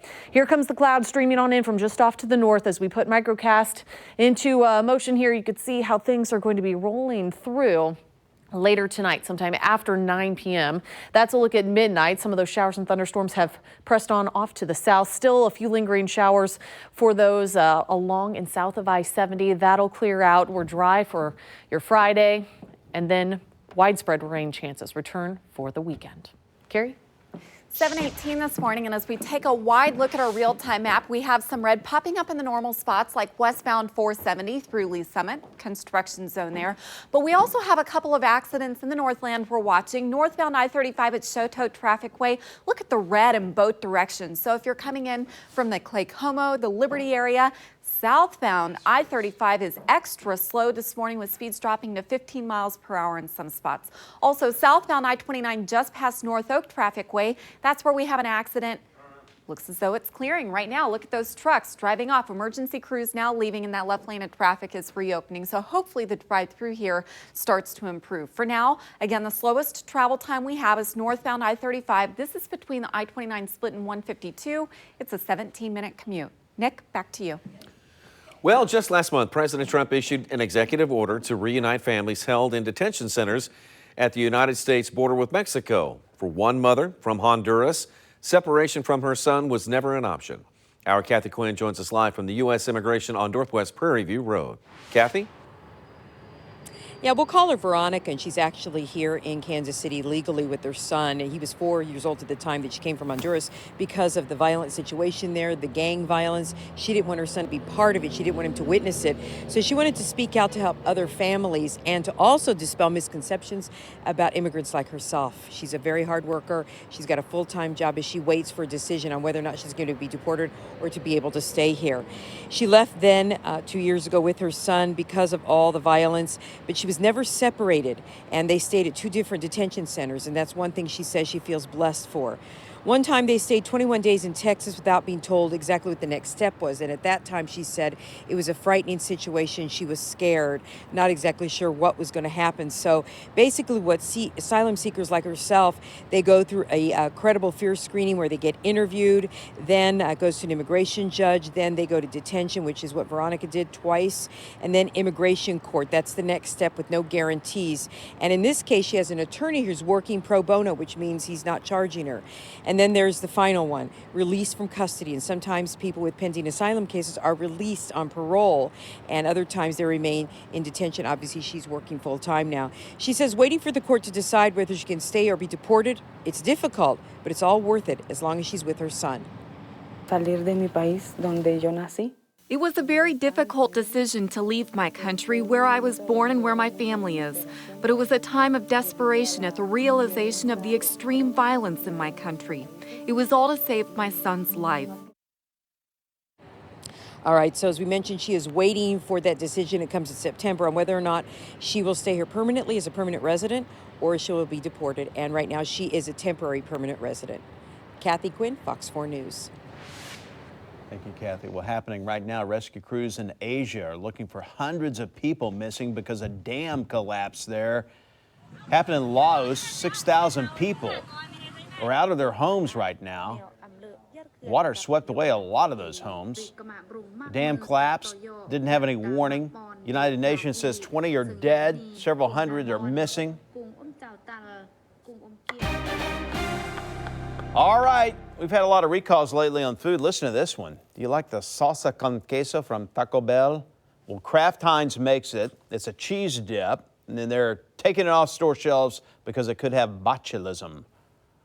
7,000 cases of the dip are being recalled. The company says the product presented signs, whatever that means, that may indicate a potential growth of the disease. I have no idea. Botulism is a deadly form of food processing.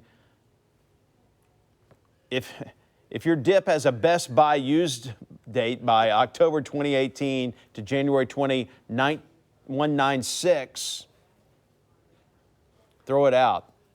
Nobody's gotten sick. Can we do that over? I have no idea what I just said. It's either you're pregnant or you're not pregnant, right? Either it has botulism or it doesn't have. Botulism is not a food processing. It's something that you don't want. It's an illness. Yeah. Yeah. Well, more than 300 students have less than 1 month to enroll in a new school after a Kansas City charter school closed its doors for good.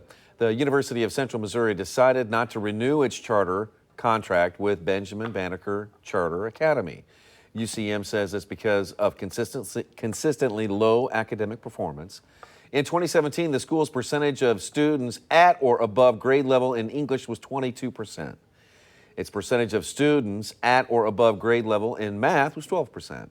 One mom says the school warned parents of the possible closure back in May, but now many say that they are scrambling to find options. They gave us a letter that there was something in debate, that the school possibly might not be open anymore, and we lost our sponsorship with CSMU. So if you or someone you know was impacted by the school closing, call the Missouri Charter School Association's toll-free Charter School Enrollment Hotline or Show Me KC Schools. Both numbers are on your screen, and we have a link to more information on our website, fox4kc.com. So basically, they had 3 months warning. Right. Okay, cleaning up a stinky situation is what we're going to tell you about. Trash is piling up in the Northland. We told you about that. So what happened yesterday at City Council? Did they get this all figured out? They were talking trash. We know that.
Welcome back at 7:27 this morning. Southbound I-35 at Brighton Road is starting to improve. We had an accident in the northbound lanes. Some emergency crews had to take over part of the southbound lane to help get that cleared. But this is what it looks like if you're coming in from the Liberty area, trying to make your way towards the Bond Bridge.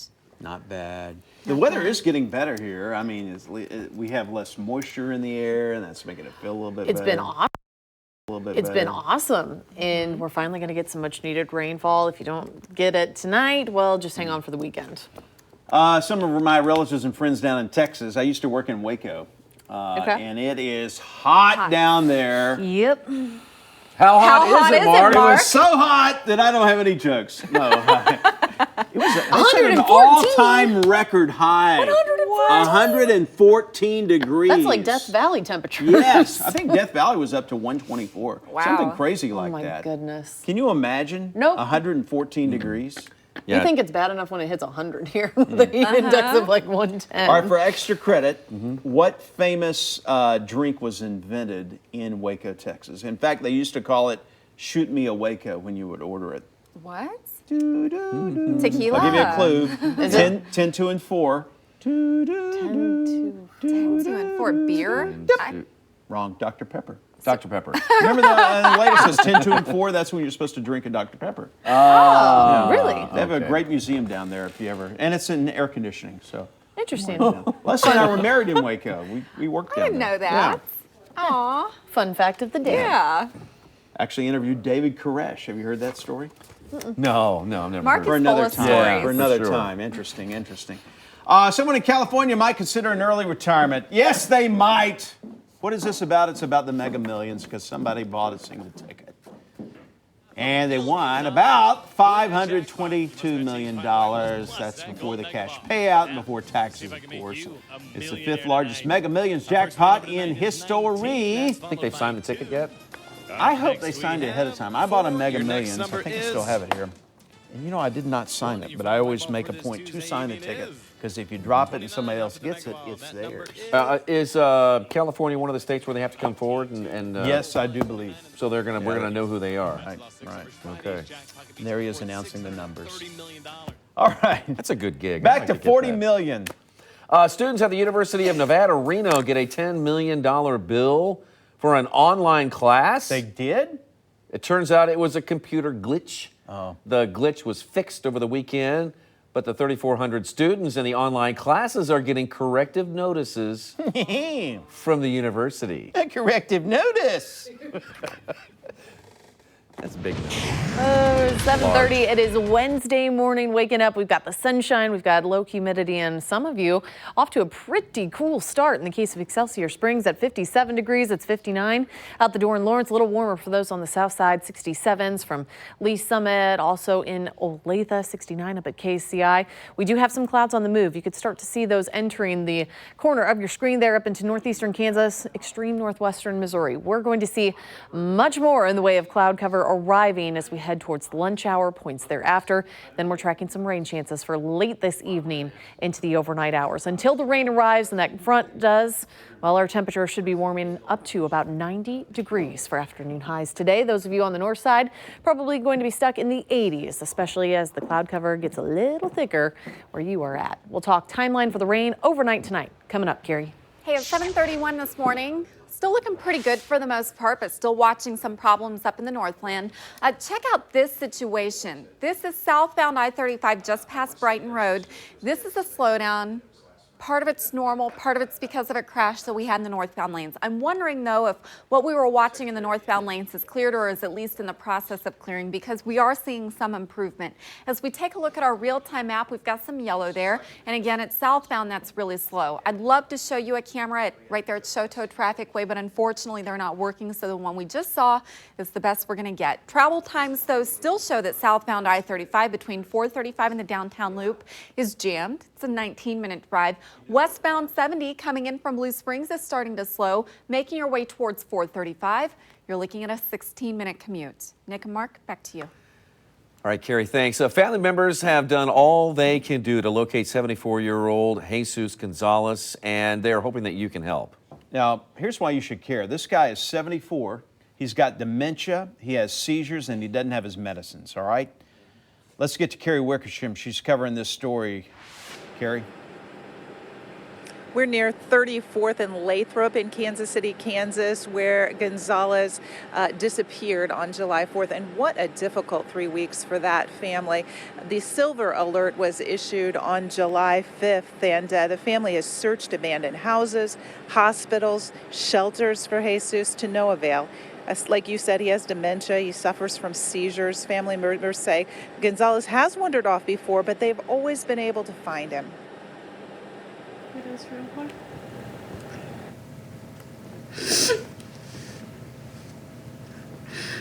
Not knowing where he is or anything. To find him or somebody talk or to see if somebody has seen him. He'll give us the location or something. Can't even imagine the stress that family has been under for the last 3 weeks while they've searched for their father. Now, if you take another look at his picture, he is 5'11". He's only 140 pounds. They do expect him to be, maybe confused by this point. He has white hair, blue eyes, and he doesn't speak any English either. So if you see him or if you know anything about his whereabouts, police urge you to call 911. I'm Carrie Wickersham, Fox 4 News. Back to you guys. All right, thanks, Carrie. Well, the FBI is investigating the murder of a Kansas City woman now as a hate crime. Officers found the body of Michonne Cooper at a Shawnee house last month. The family reported her missing a few days earlier.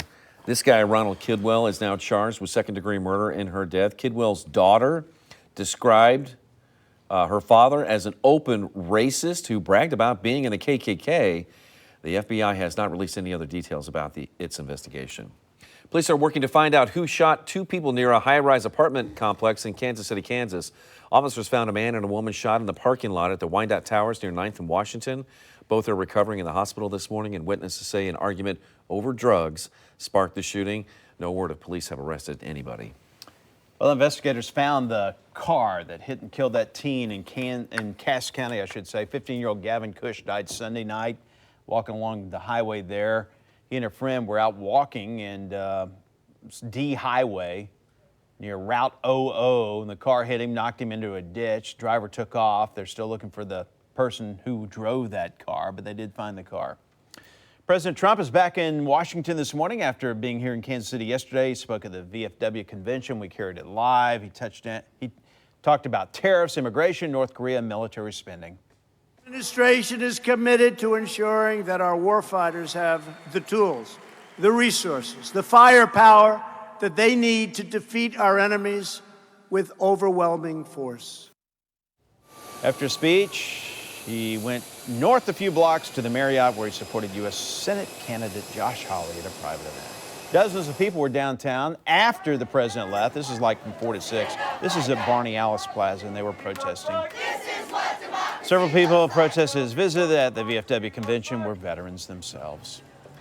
City leaders are working to help Northland residents with a stinky situation.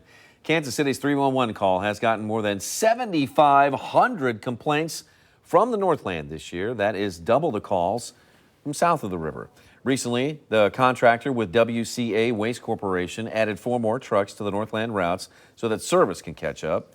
Leaders formed a special committee focused on trash complaints for long-term results.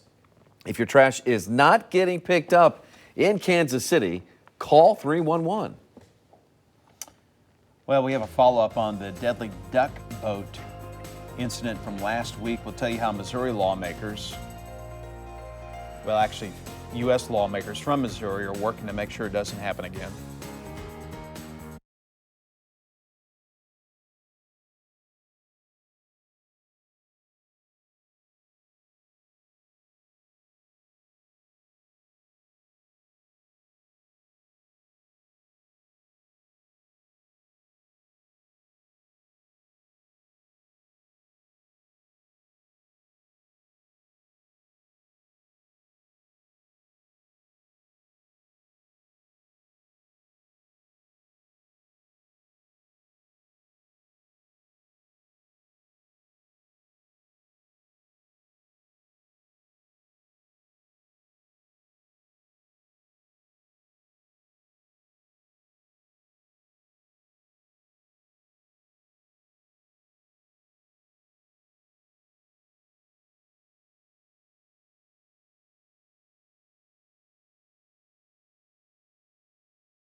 All right, welcome back at 7:39 now. U.S. Senator Claire McCaskill of Missouri is calling on Washington, which would be her, to try to prevent future tragedies like the Branson duck boat disaster from happening again. She's working on a bill she calls design issues with the duck boat. She says her bill would keep boats with similar flaws out of the water. 17 people died. You remember this back on Thursday when the duck boat capsized there. Court documents show the designer is a self-taught entrepreneur who had little to no engineering training when he built the duck boats. Missouri's other senator, Roy Blunt, says he's monitoring the federal investigation, wants to see how those turn out first before talking about any new laws. Some veterans in town for the VFW convention remember the duck boats from their time in the military. Most were used back then for the military and now used for the tour companies. They've kind of been modified. Vets who rode in them back in the day say they were open. They didn't have a canopy. They didn't have sidewalls. If they get swamped, which they could real easy, you could get out. Didn't have anything restricting your way to get out. And of course, we wore our safety vests. Veterans say they use those as a necessity, like crossing rivers, not for hour-long cruises, although the duck boats don't take hour-long cruises. They just go out around that island. The one on Table Rock Lake does. A 1.5-foot wave could get to the people inside, they say, and cause a dangerous situation. Well, people gathered for a celebration of life for a man that was shot and killed in Kansas City. 22-year-old Jordan Adams' mother, dozens of relatives, and members of Mothers in Charge gathered for a not far from where the young man was killed. Police say somebody shot Adams as he walked home from a neighborhood store last Sunday. Adams recently turned 22 and had a 1-month-old daughter. If you asked him what he wanted to do, he wanted to travel. He wanted to make the best for his kids. He wanted his kids to have what he didn't have. And that's a good life. And y'all cut his short. No one's been arrested in connection with the deadly shooting of Jordan Adams. And if you know something about this, call the TIPS hotline. 7:41, and we are tracking some chances for rain during the overnight hours tonight. Many of you will miss out if you're still in need of rainfall. Don't worry, there's more chances on the way for the weekend. We're taking a look after the break.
Getting excited for the Journey Def Leppard concert tonight.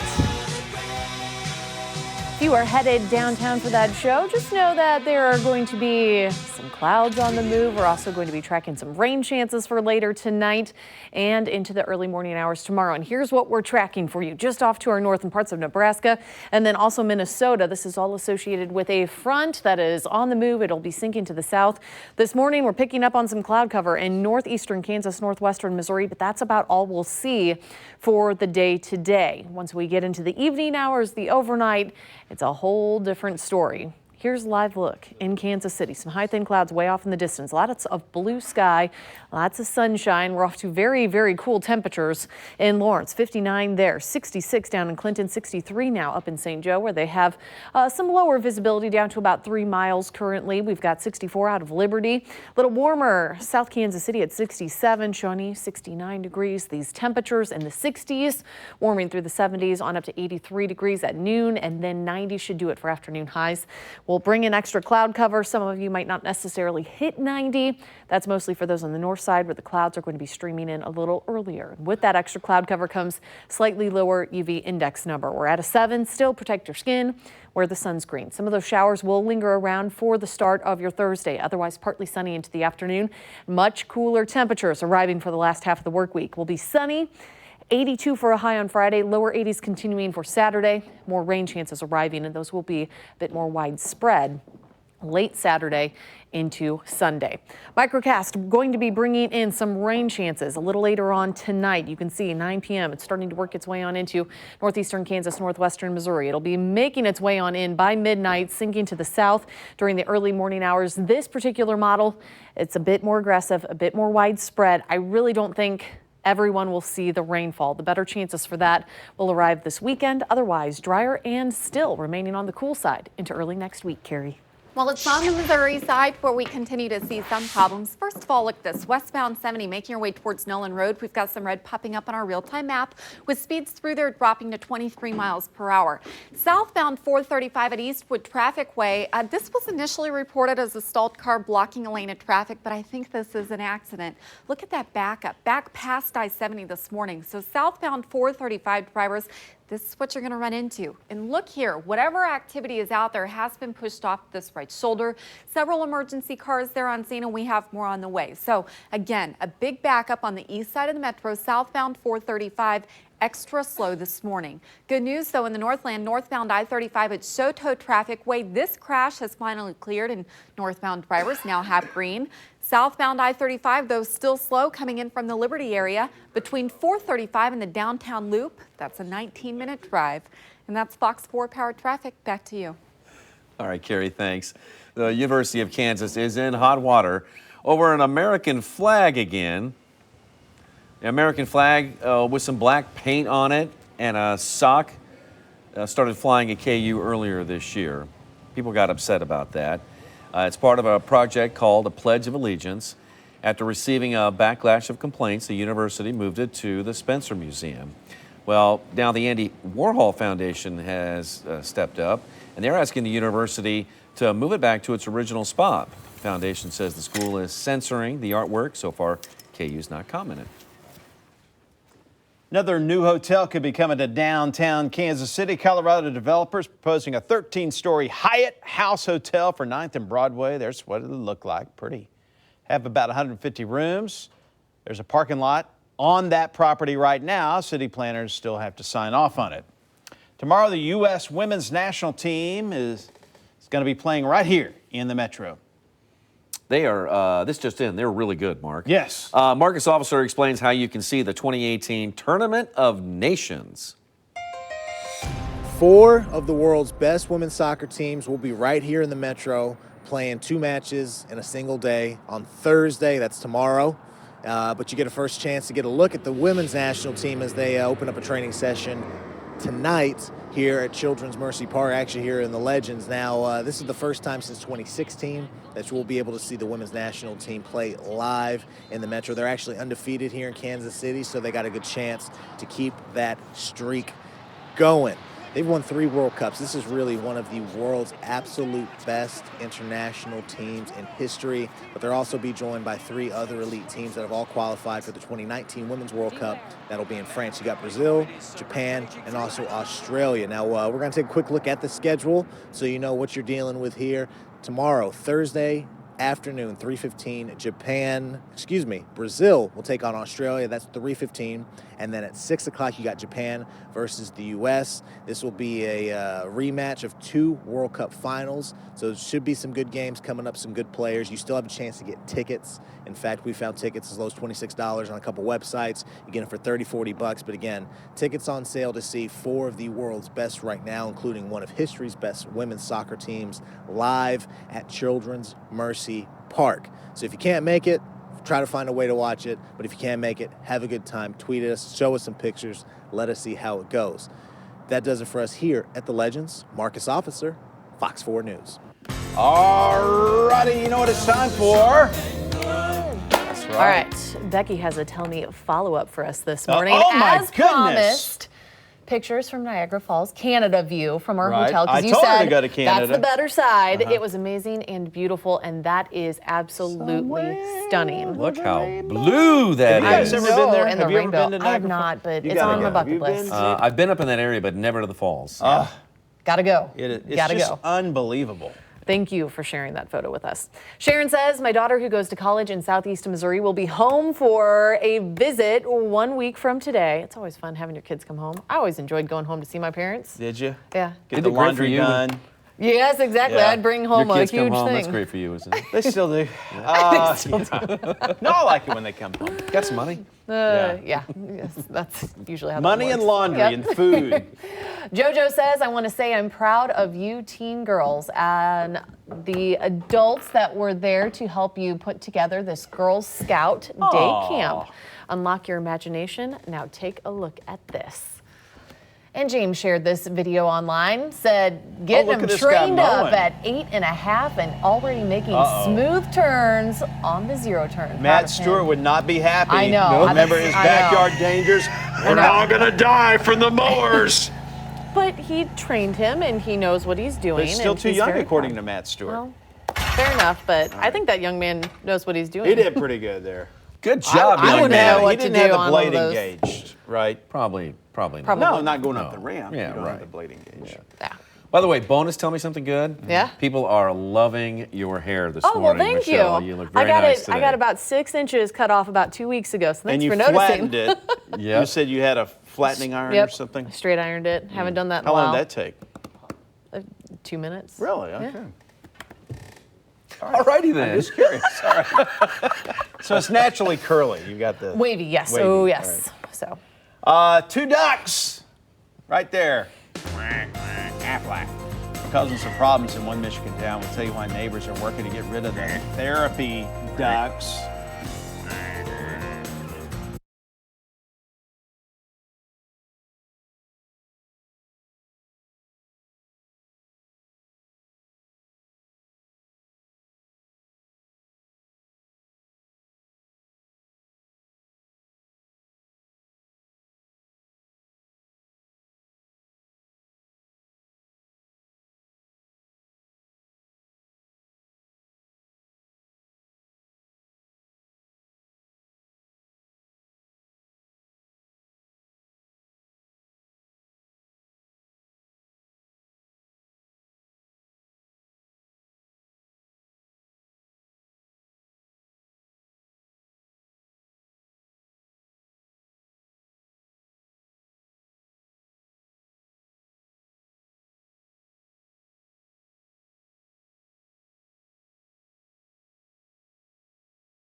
All right, coming up in the 8, we're looking at this year's wedding trends. Okay, we'll check out some floral designs you may not have seen before. A group of Girl Scouts is getting a hands-on experience exploring careers in protective services. This is the 3rd year of Camp Hero. 17 high schoolers are learning what it takes to work as EMTs, firefighters, and police officers. Oh, okay.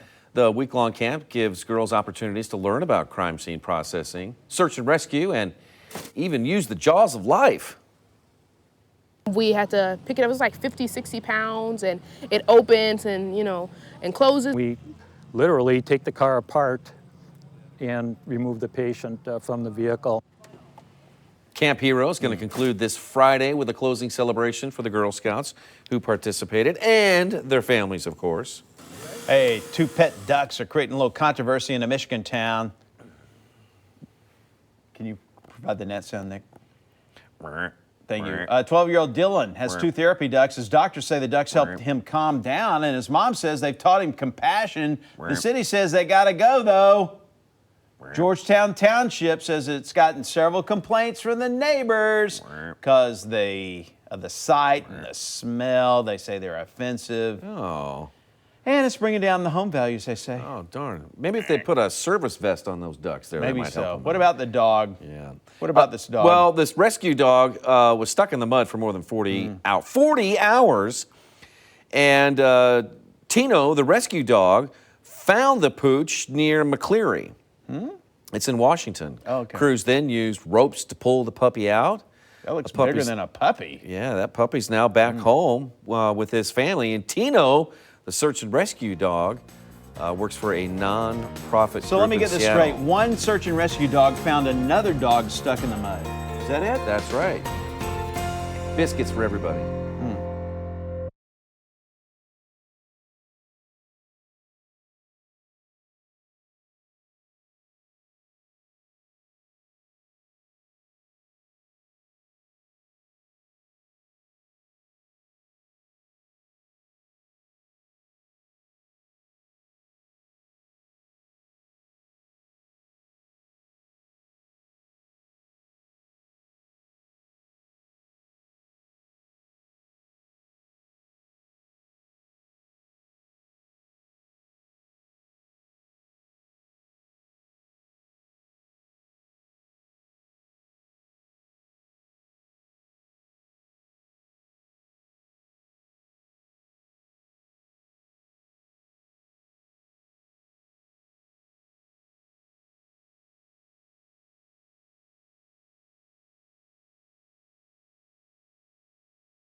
What financing? We'll have to pay you. So Don't pay with cash. No.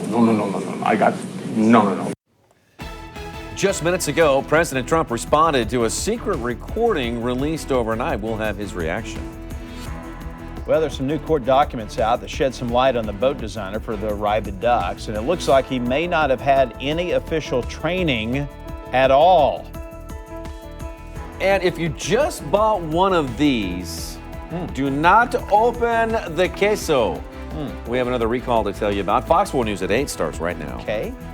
So, from the station that's working for you, you're watching Fox 4 News at 8 a.m. That's right. Nacho cheese, baby.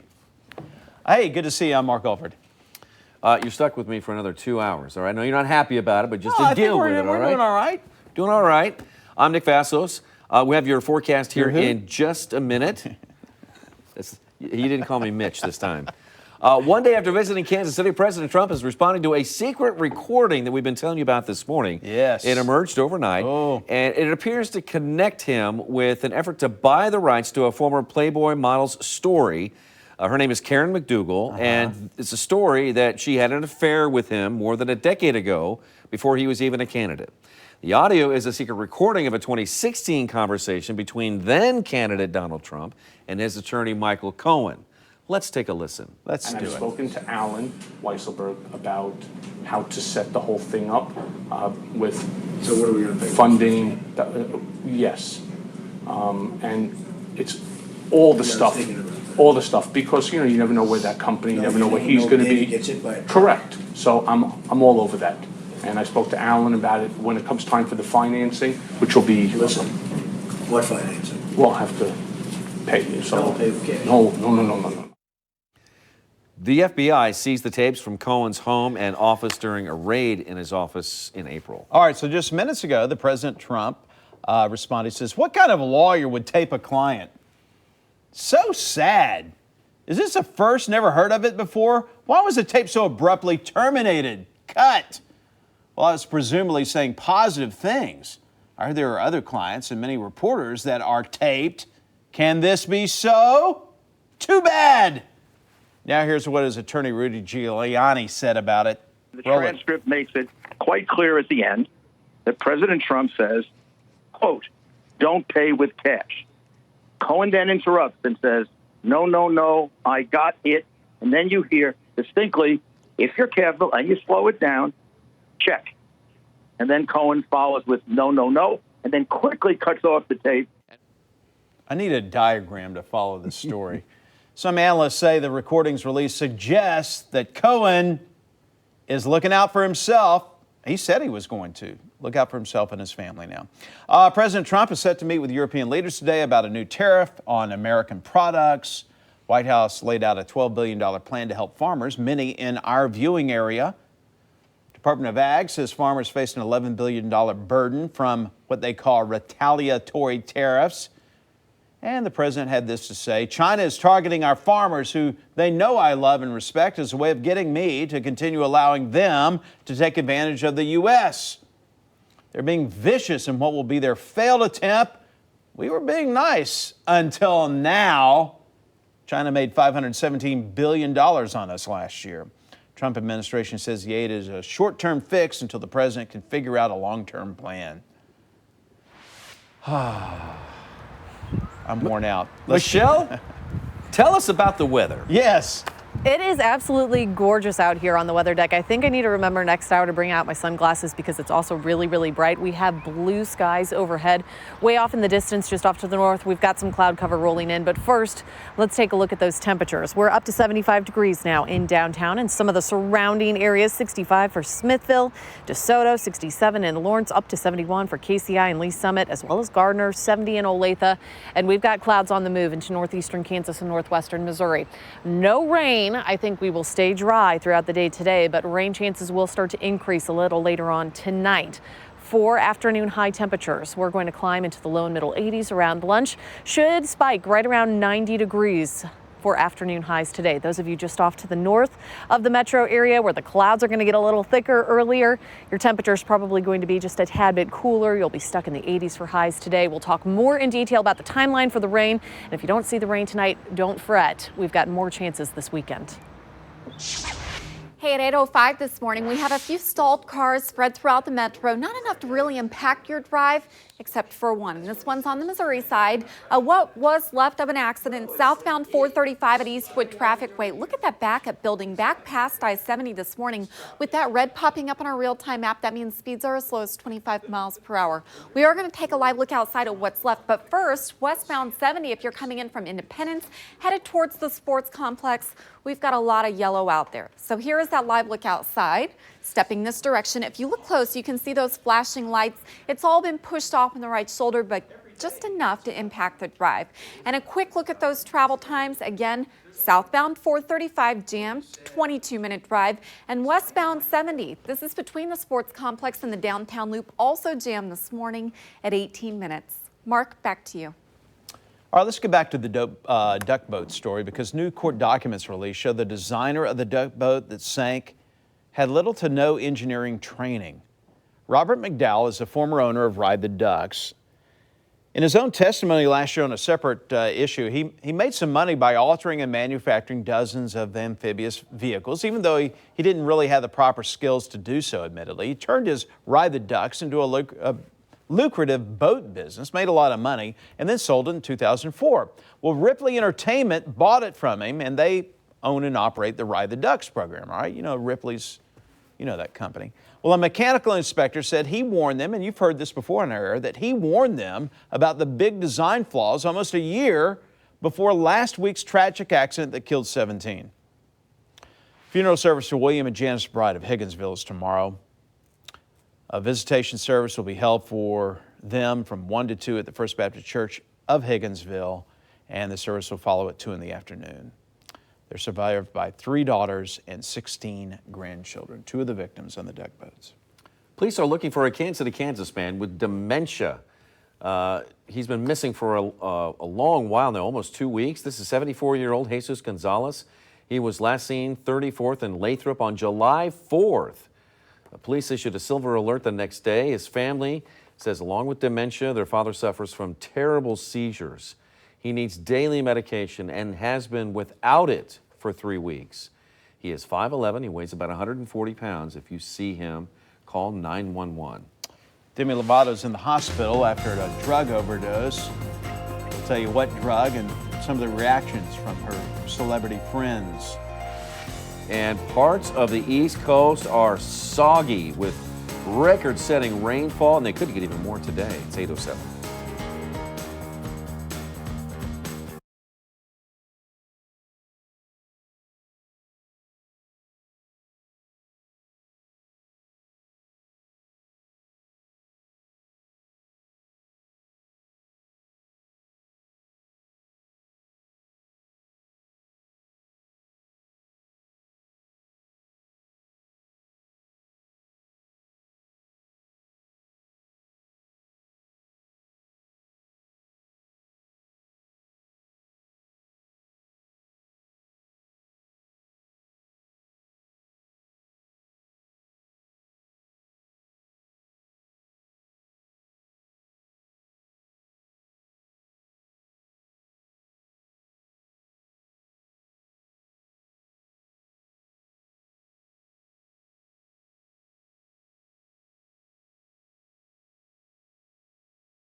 Making headlines this morning, a representative for Demi Lovato says the singer is awake and with her family after she was hospitalized for an apparent drug overdose in Los Angeles.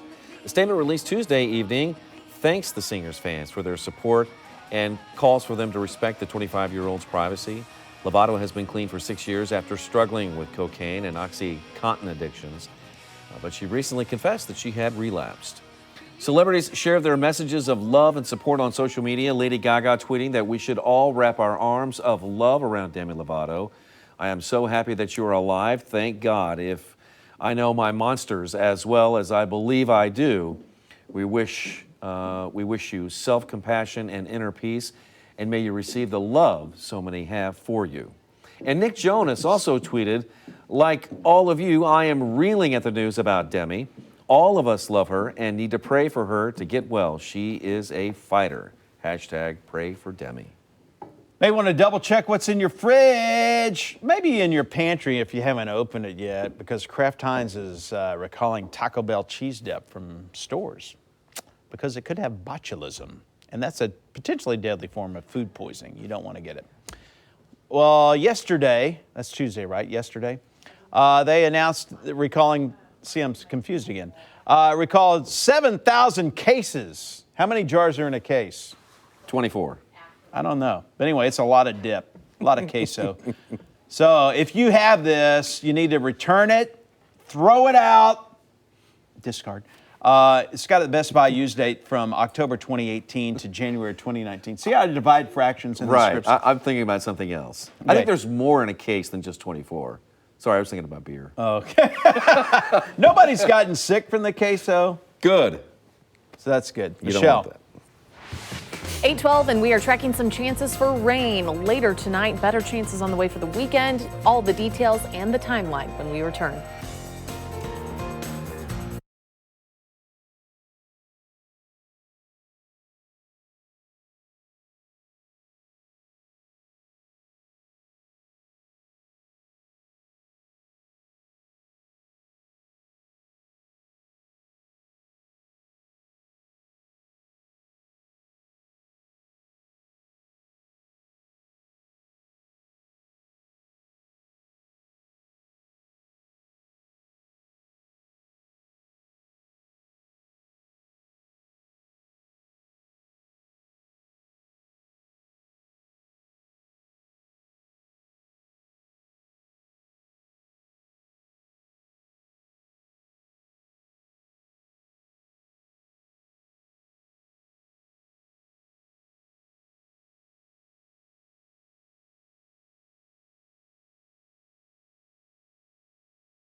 Welcome back, 8:15. I want to share this photo with you sent in from Liz. She was on a morning run, saw this gorgeous sunrise with some beautiful colors reflecting on the clouds there. So Liz, thank you for sending that in to us. You can follow me on Facebook and Twitter and send me your weather photos. I'd love to share those with folks at home right here on Fox 4. Bright skies, blue skies. We're enjoying that in downtown Kansas City right now. We're up to already 75 degrees at the downtown airport. We're going to start to see a southerly component to the wind today. So I did increase our actual air temperature just a degree or two from what we saw yesterday. We're already up to 70 in Olathe, 71 out of Lee Summit. 70s become low and middle 80s, and then we turn to 90 degrees for afternoon highs. Increase in the clouds throughout the day today. So that's going to slow down our warming trend for some of you, especially those north, where the clouds are going to be streaming in a little earlier.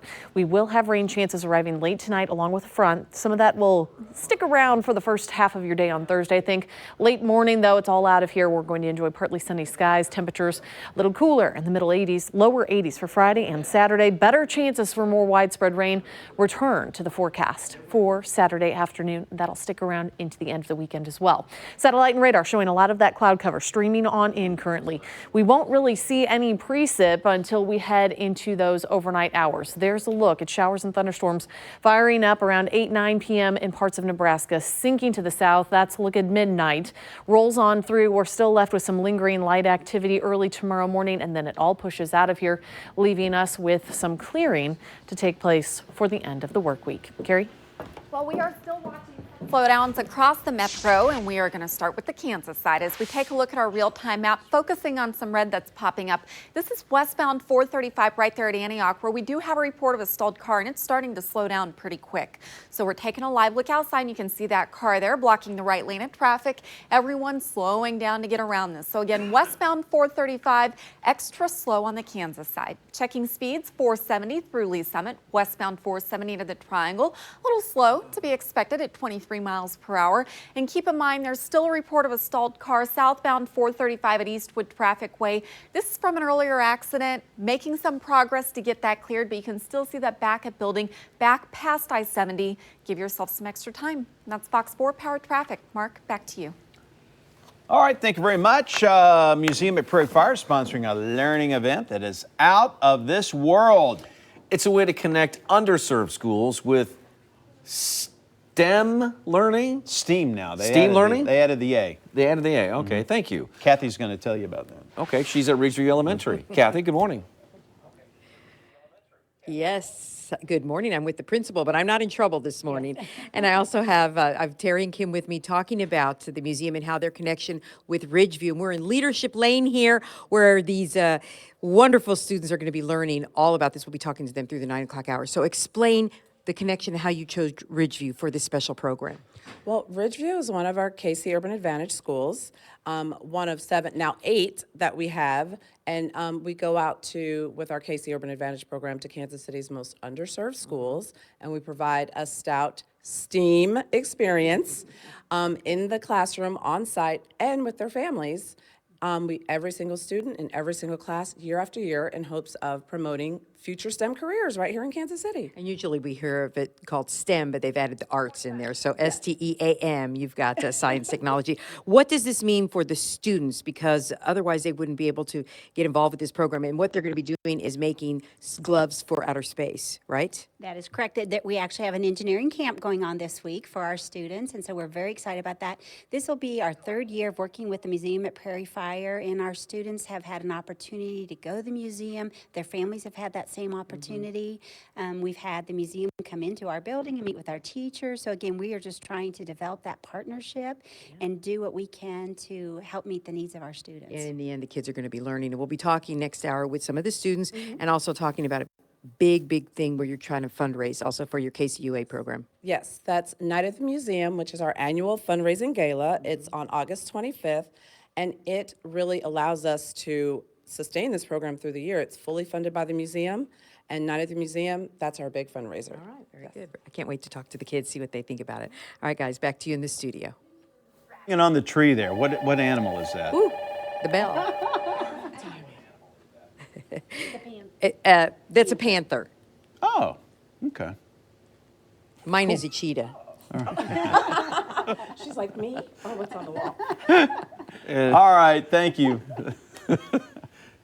John Holt is going to be there for a Night at the Museum on Saturday, August 25th.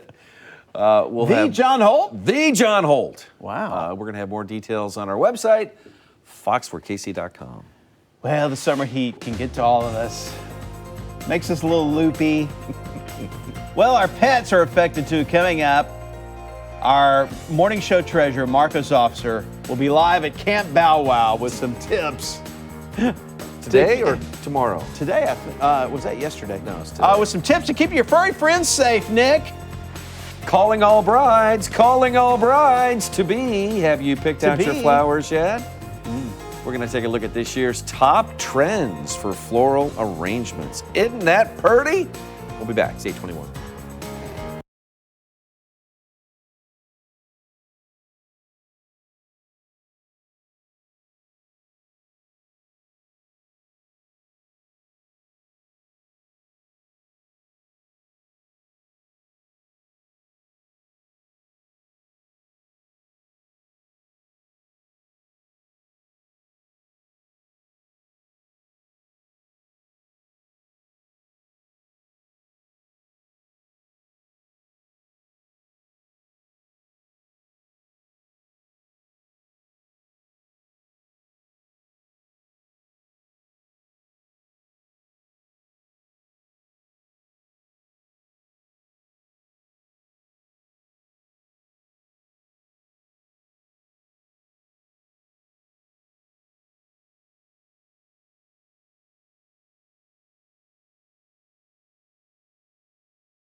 Hey, welcome back. This Sunday, the KC Weddings Bridal Spectacular is taking over the Overland Park Convention Center, and today we are talking all things flowers. Diana Ryan of Floral Accents is here with us today. Okay, so what are some of these new trends and what are the most popular colors we are seeing this season? Well, white is always popular because it's a bridal color. Very classic color. Very classic. Yes. Seems to come and go in trends, but right now it's pretty hot in kind of the messy look. But the natural greens, greenery is way back in style because it's natural and it's come in vogue and brides just love it, especially for outdoor weddings. And then tropical is kind of a little twist on let's do something different, unusual. This bouquet and tropical flowers are gorgeous. They kind of pretty. Dance when you go down the aisle with them. It's a little more open look, a little more natural appeal, so brides love that as well.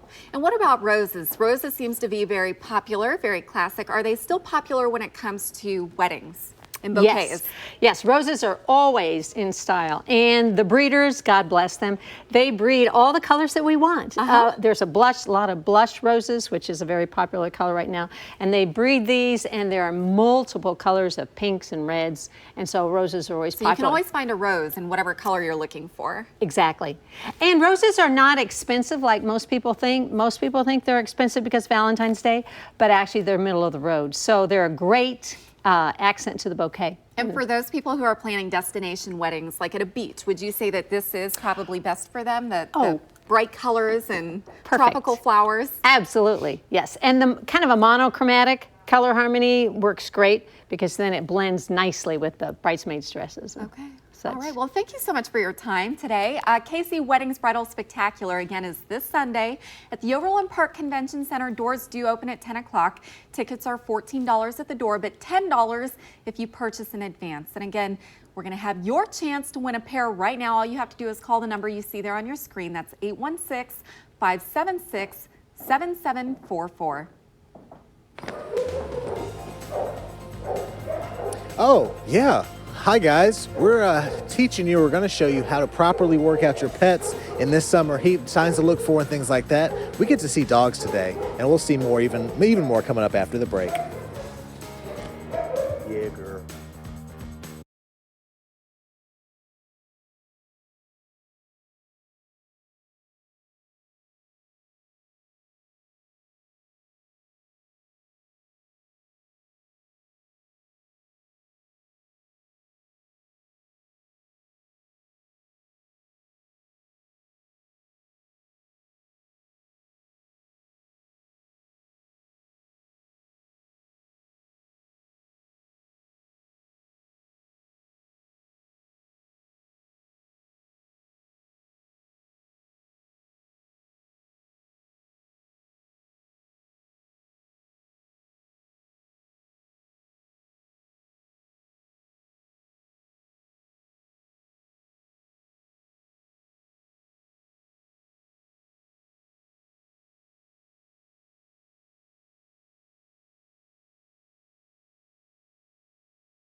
That's Charlie Bird Parker, isn't it? Yeah, a legend from Kansas City. Coming up this half hour, we've got a special preview of a big jazz event this weekend. Love jazz. Absolutely. Local keyboardist is going to perform a song by one of the greats. Count Basie, Charlie Parker, or Benny Moten. Are we supposed to guess? You got to guess. We got to guess which one it is? That was Charlie Bird Parker. Okay. We were just down at the Blue Room last week. Have you been down there in the 18th and Vine district? I haven't been down there. It is so cool. Yeah.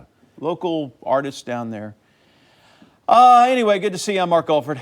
And I am Nick Vassos. Thanks for sticking with us here at 8:30. Let's check in with Bogo.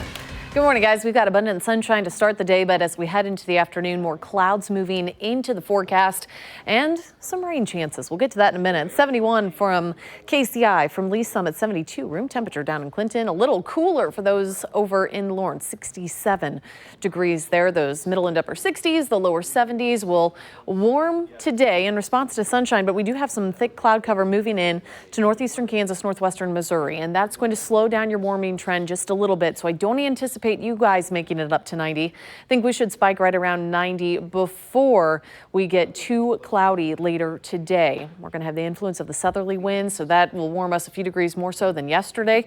And then a cold front swings on through. That's going to drop temperatures, bring us some rain chances. The timeline coming up, Carrie. And at 8:30 this morning, as we watch your drive across the metro, it's the Kansas side where we are still seeing some problems.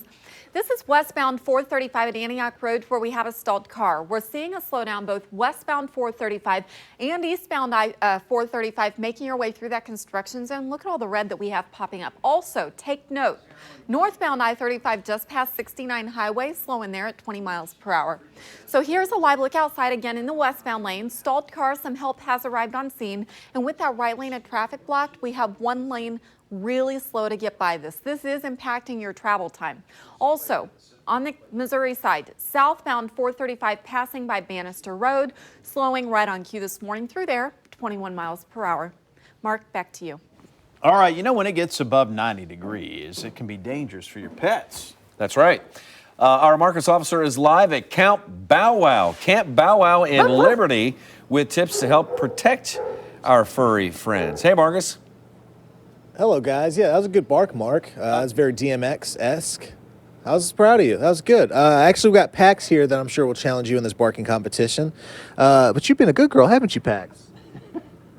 Yeah. We're with Kirk Betts. He's the owner here at Camp Bow Wow. The important thing, it's been summertime. I mean, we know how hot it's been. It's almost borderline unbearable. Oh, yes, absolutely. It's really important to keep an eye on, you have to work your dog out, but how you work them out and when you do it. So give us kind of the best times and ways and things to look for when it comes to working out your pet, even though this is probably one of the best workouts that we could do right now.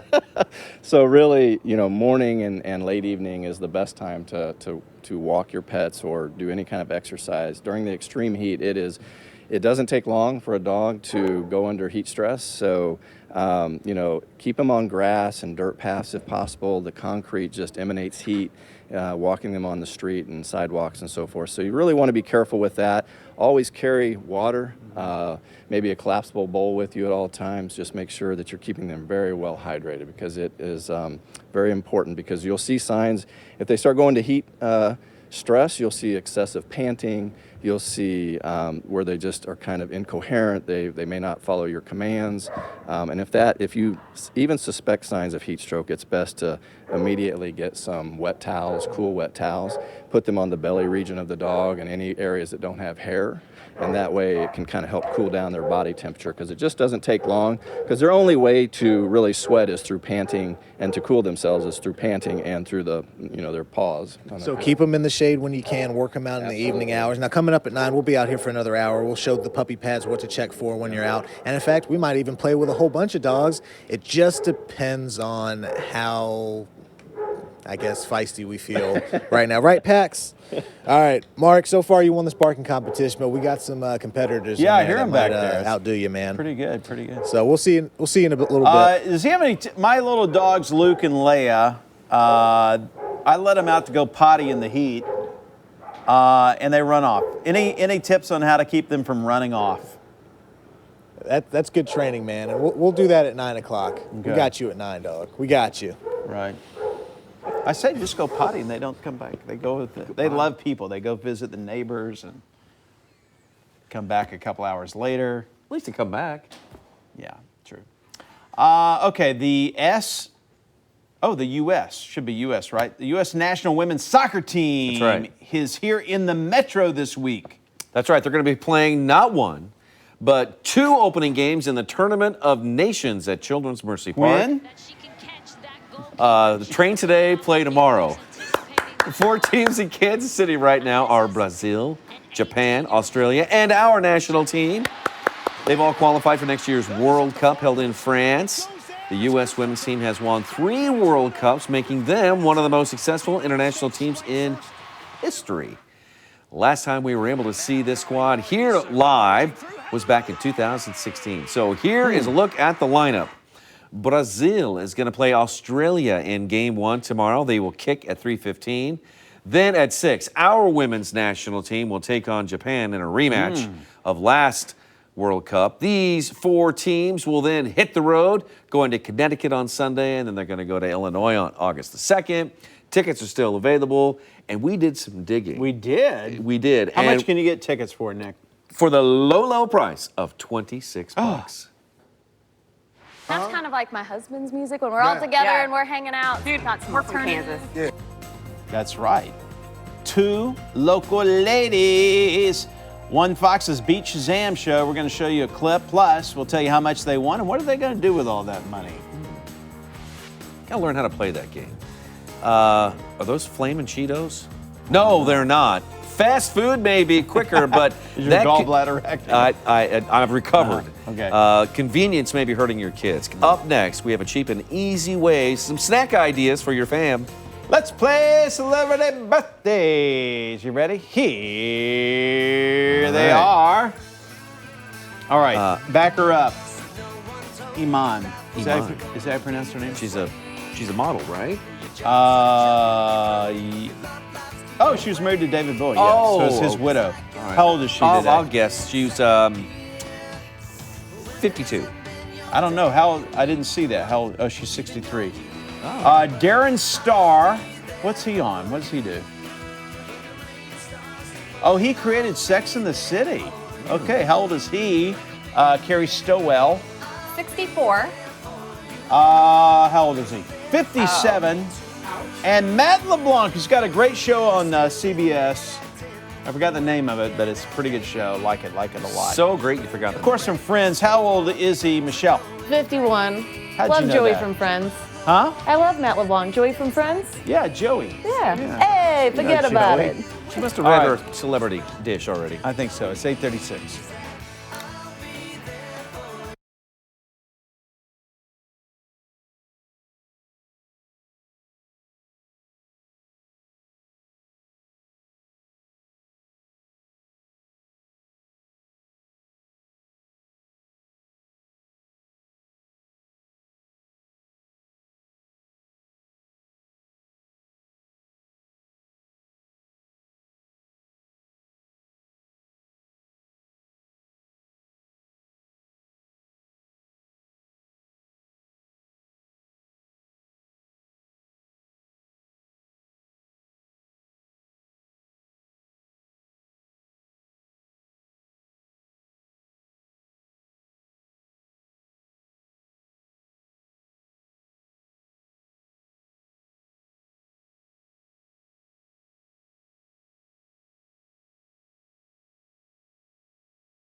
Really appreciate it. Hey, welcome back here, Fox 4 News at 8:39 right now.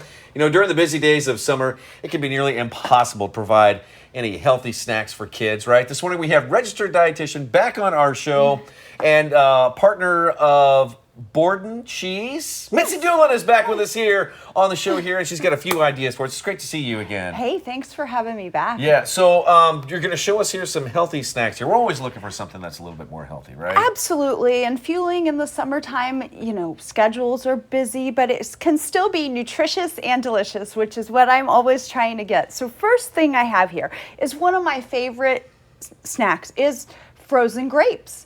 And they're like little mini sorbets. So it's like a dessert, but you're getting all the nutrition from a frozen grape, from a grape. So you simply get your grapes and you put them in the freezer. You got it. No, that can't be that easy, right? It is that easy, and How they're long do delicious. they last for in the freezer, though? Or something Oh, like that? they can last. I mean, a long time, but I typically Yeah. they don't last long with your kids and adults eating them because they're tasty. So they're red seedless? Yes, you can do red seedless or green seedless. Okay, well, I I mean, know, it's try right one. here. Yeah. That is a delicious snack. It is yummy, isn't it? And it's kind of like a dessert. So then, as you mentioned, I've partnered this summer with the folks at Board and Cheese, and I'm excited to share they have these brand new Board and Cheese snack bars, and there's these great snack bars that have 5 grams of protein, 80 calories, individually wrapped, kids, adults, I mean, who doesn't love cheese? And so they have the flavors. There's a mild cheddar, Colby Jack, pepper jack, or Gouda. But again, they're easy open. So you can throw those in if kids are going to camp or whatever. It's very super simple and wholesome. The individual good for wrappings you. right there. You're absolutely right. Yes. You can put those on the go and boom, you're at the door. Yes, very simple and easy. Next, we have just a slice, actually a half of a sandwich thin. And then I put a little peanut butter on top, then some sliced bananas, and topped it off with honey, which, as we all know, is a natural sweetener and very versatile. So you're getting a delicious little snack there that you're getting potassium, healthy fats, a pure natural sweetener, and even some whole grains there. And finally, I also have some jerky. And so we're keeping it, good protein, lean option, tasty. We're keeping it super simple, delicious, but whole foods as well. Yeah. You know? Interested about this sandwich thin right here. Are these new? No, Most of these stores? the sandwich thins have actually been out a while, but they're very tasty. And you can get those in whole wheat, and they're 50 calories for a half one of those. But and again, put that peanut butter, banana, some honey on top, and here you get you're getting protein options, good quality fruit and getting the antioxidants. So lots of keeping it simple, but also healthy and delicious. We love simple. Great to see you again, Hey, Mitzi. thanks for having coming me. by for us this morning. You can find more healthy ideas by going to Mitzi's website. It's nutritionexpert.com, or you can go to boardandcheese.com. Thanks. Bernie, Basie, and the Bird. Coming up next, you're going to hear a song by one of Kansas City's legendary jazz musicians. It's 8:42. We'll be right back.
It is about 8:45 Wednesday morning, waking up mostly sunny skies, but we've got clouds on the move and you could see some showers and thunderstorms in parts of Nebraska stretching up into Minnesota. All of this dragging to the south early this morning, and that's going to, first and foremost, increase the cloud cover around here heading into the afternoon hours.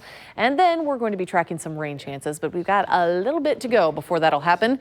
Blue skies in Kansas City. We've got some high thin clouds out there. 73 in Clinton, a cool 64 up in St. Joe, 67 out of Lawrence. As we take a closer look for those of you stepping out the door in Shawnee, 74 degrees. Same in South Kansas City, Liberty 73.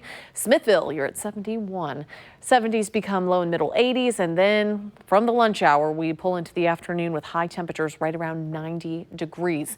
Those on the north side where you're going to see the clouds a little earlier, well, you're going to struggle to hit 90. You'll probably be stuck somewhere in the 80s. And with those clouds moving in, we'll have a lower UV index number. It's still high though, 7. Make sure you're protecting your skin, wearing that sunscreen.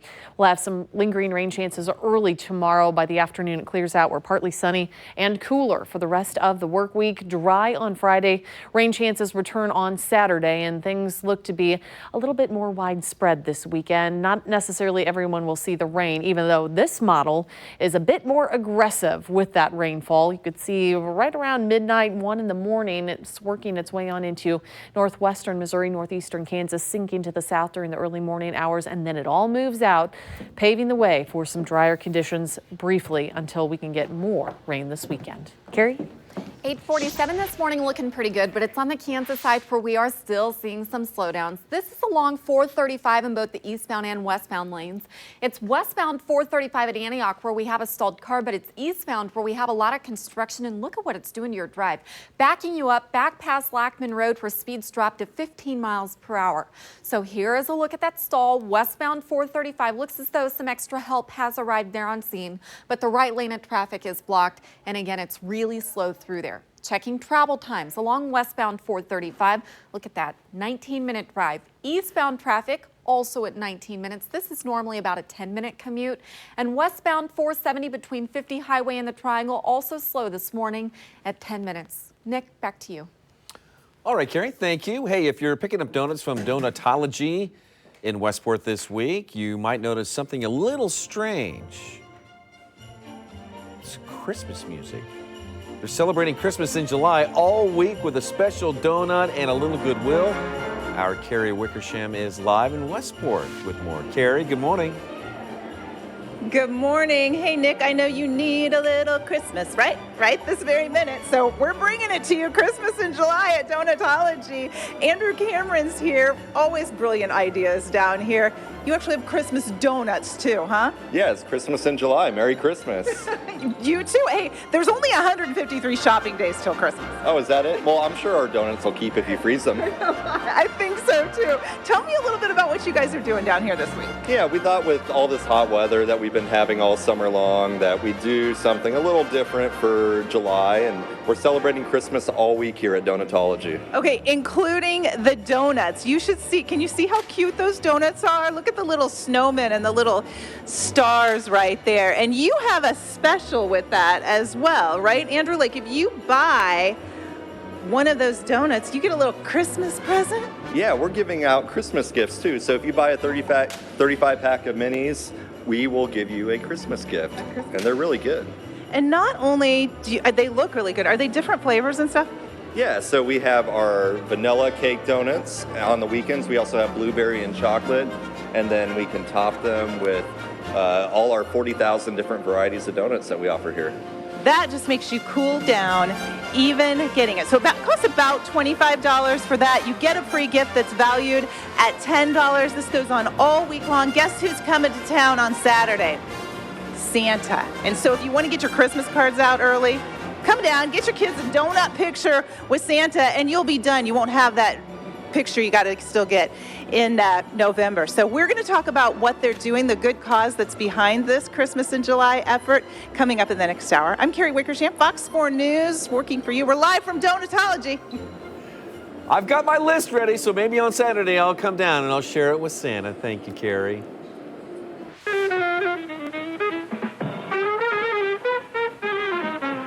Does Carrie know the rule about bringing back food when she does a live shot? for the whole staff. Hey, you want to celebrate Benny Basie and the Bird? Jackson County Historical Society is hosting an evening of jazz this Saturday, and we have the executive director of the Jackson County Historical Society, Caitlin Eckert, over there, along with master keyboardist, Mr. Desmond Mason. Good to have you with us. Desmond, we'll get to you in just a bit. Okay. First, Caitlin, Kansas City is known for a couple of things, barbecue and jazz. Yes. And so is this kind of a way to get to know what our roots is all about? Yes, exactly. We're the Jackson County Historical Society is partnering with 2 jazz organizations for this event as well, the Mutual Musicians Foundation and the Kansas City Jazz Ambassadors. And so we're holding the event this Saturday, July 28th from 6 to 10 p.m. And we're going to have jazz playing. We're going to have KC Beignet Catering, so we're going to have some delicious Southern food as well for you. And yes, we're just celebrating kind of, you know, we feel like sometimes it gets a little overlooked in history, but we are a UNESCO designated music city, the only one in the United States. The Mutual Musicians Foundation building is actually on the National Registry. It's the first one in Kansas City. The Liberty Memorial is the other one. So it's a chance for people to come check out this building if you've never seen it. It has a ton of great history. All these jazz greats played and jammed there, and they're just continuing that legacy going what's cool forward. is young people like Desmond who continue the legacy by learning about jazz and really have this passion and love. What got you interested in jazz, Desmond?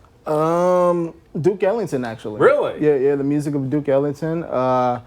I heard it for the first time, and I wanted to swing like that. So, you know, after listening to Duke Ellington, I knew that I wanted to learn this music and to play this music.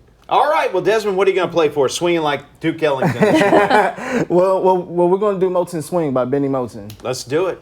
It's this Saturday, Mutual Musicians Foundation, 18th and Vine.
Sorry, Dad.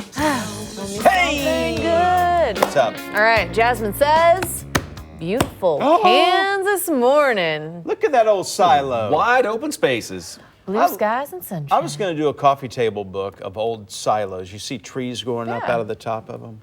You should. Yeah. I should do that. There you go. Write that down. Put that on your to-do okay? list. Another money making. All right, and look at this little cutie. Carrie says this little girl is 11 months old Hi, pumpkin. yesterday. She is a doll baby.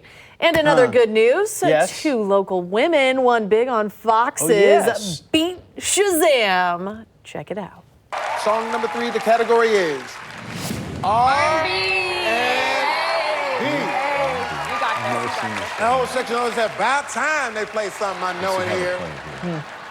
Here we go. Exact song title. Hit it. Correct song title. Breathe again. Is that it? Is it? Oh, yeah. How much do they get?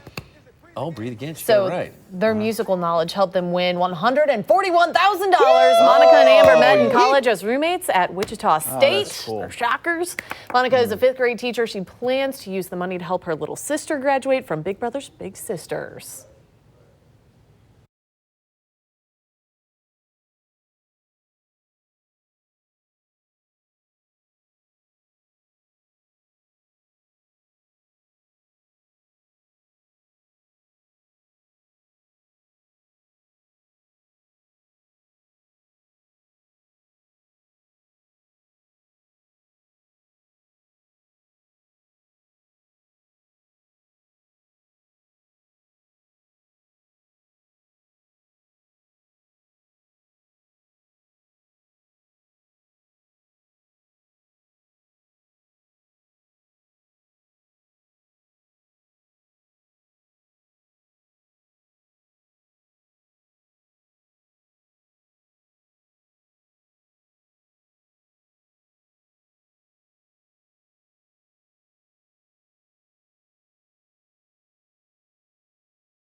From the station that's working for you. You're watching Fox 4 News at 9 a.m. All righty, it's 9 o'clock already. Wow. 12 hours down and 1 more to go. I'm Mark Alford. It's gone by like that. It has. I'm Nick Vassos. We have a great show We lined do. up for you today. What's going on, Nick? Mark, here's what we've got. There's All no right. reason why the mother of the bride or groom needs to wear a matronly dress to the wedding. Oh, So that's old. we are looking at some of the most stylish looks so your mom can glow. You don't want to outdo the bride, though, you know. It's Right. her special day, but you want mom to look good, right? Heck You don't need to look all yes. stuffy. Mom counts. Well, you know, we don't do rumors in the news business, but there were some rumors that Beyonce was What about pregnant. scoops? We do some scoops, if it's fact. Yeah. We're getting the scoop on stars who have recently welcomed babies. Some call them bundles of joy. Depends on how much they cry. So we're going to play a little guessing game.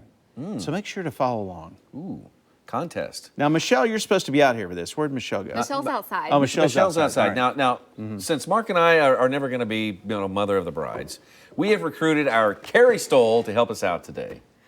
Okay, Michelle's going to help us out with the celebrity babies. She is. All right, first, let's get a look at what the weather's going to be like today because Michelle Boglewitz is out on the weather deck for that. I had to come outside because it is too gorgeous to be indoors right now. We've got blue skies, we've got a lot of sunshine. There is a nice little breeze even early today, and we are going to see a lot of sunshine for the first half of the day before clouds roll on in. Off to the north right now, there are some clouds that are going to sink to the south into the afternoon, not affecting temperatures this morning, though. We're at 75 degrees for KCI. Lawrence, Olathe at 74. A little warmer for our friends in Lee Summit, 77 there, 72 for Excelsior Springs and Warrensburg.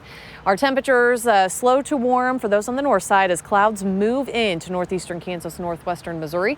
Eventually, all of us will get in on that cloud cover later tonight into those overnight hours when rain chances return. But before the rain gets here, before the front arrives, we are going to see 83 degrees at lunch, around 90 for afternoon highs. A little cooler for those of you just off to the north that are already starting to pick up on that cloud cover. We'll talk more in detail about the timeline for rain chances. It's all ahead in the next hour. All right, Michelle, let's get to the headlines. Demi Lovato OD'd this morning. She's out in L.A. in a hospital out there. You know, she's a singer and actress. The apparent drug overdose on some opioid, I believe, right? Yeah. Well-wishers from all over the country have taken to Twitter to send in their love. Tyra Banks is tweeting, "Addiction is not a choice. My heavy heart sends healing love to Demi, and I pray she recovers fully and with great health." And Kevin Hart is sending his love. He says, "Sending so many prayers and love to Demi. You are such an amazing individual. You can and will get through this." Now, Demi's family said that through a representative that she is recovering and thanked everybody for her support. Her fight, however, not over. Miguel Marquez has more. A senior law enforcement official telling CNN that Demi Lovato is in stable condition, conscious and breathing here at Cedars-Sinai Hospital in Los Angeles. It was just before noon Pacific time that Los Angeles Fire and police responded to her Hollywood Hills home. A source close to her family saying that it was an apparent overdose. We don't know exactly the drug that was involved here or what was involved here. This is a young woman who has certainly dealt with a lot of demons in her past. Last March, she announced that she had been sober for 6 years, and a few weeks ago, she said that she had had a relapse. She has dealt with everything from alcohol and drug abuse to an eating disorder and mental health, and been very, very open about all of that. She released a song about the same time that she revealed that she had relapsed called Sober. Some of the lyrics: "I'm sorry that I'm here again. I promise that I will get help." And a lot of her fans today hoping that she does. Miguel Marquez, CNN, Los Angeles. All right, now we don't have this independently confirmed, all right, but TMZ reports that paramedics gave her Narcan, and that's used to reverse opioid. Yeah, in some cases, heroin. We don't know if that's the case, but in some cases, that's what Narcan is used for. Those reports are shining more light on our country's opioid epidemic. Addiction can be a never-ending battle. Even when people are sober, the risk of relapse is still there. Treatment consultant Kyla Leinen-Weber says recovering addicts are always recovering. Once you get the drugs and alcohol out of your system, you're not cured, you know, and there's articles that say that Demi's struggled a lot with depression and body image issues, which a lot of other addicts and alcoholics suffer from, and they turn to using to try and cope with those mental illnesses, I guess. And, you know, if you're not on top of things and you're not being mindful of your emotions and kind of where you're at, you're more than likely going to relapse, unfortunately. Well, what surprised many people about Demi Lovato is that she struggled with these issues in the past, and many thought it was behind her. She has a great career, she's doing well. Michaela says sometimes there aren't obvious signs as to when somebody might relapse.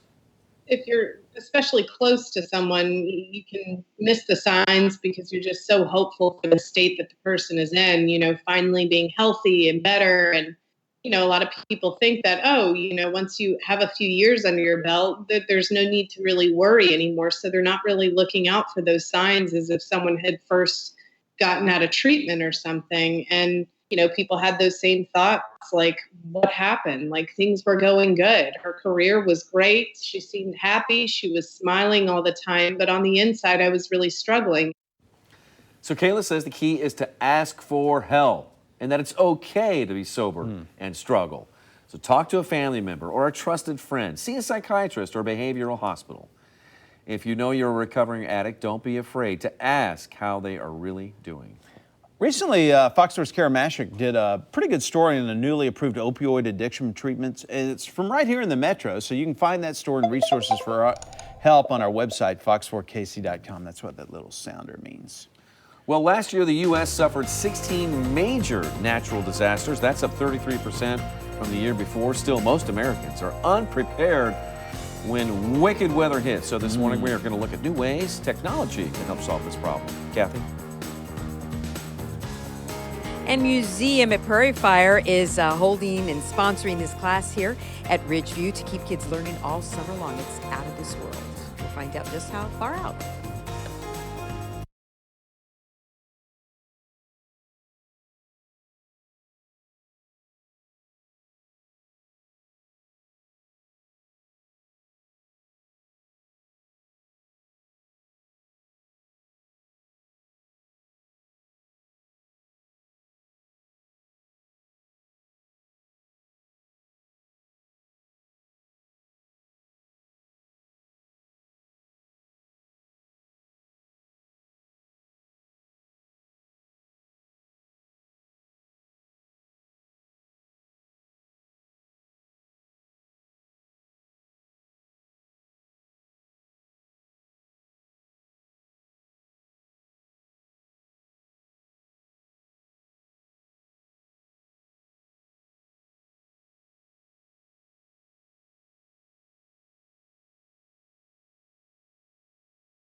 All right, so the students here at Ridgeview Elementary are learning. Look at this. This is during the summertime. And Dr. McFarland, they are learning even though it's the summer, and they're learning all about space gloves. That's right. And what we're doing right here, and as you're watching, is we're doing something called the dust test.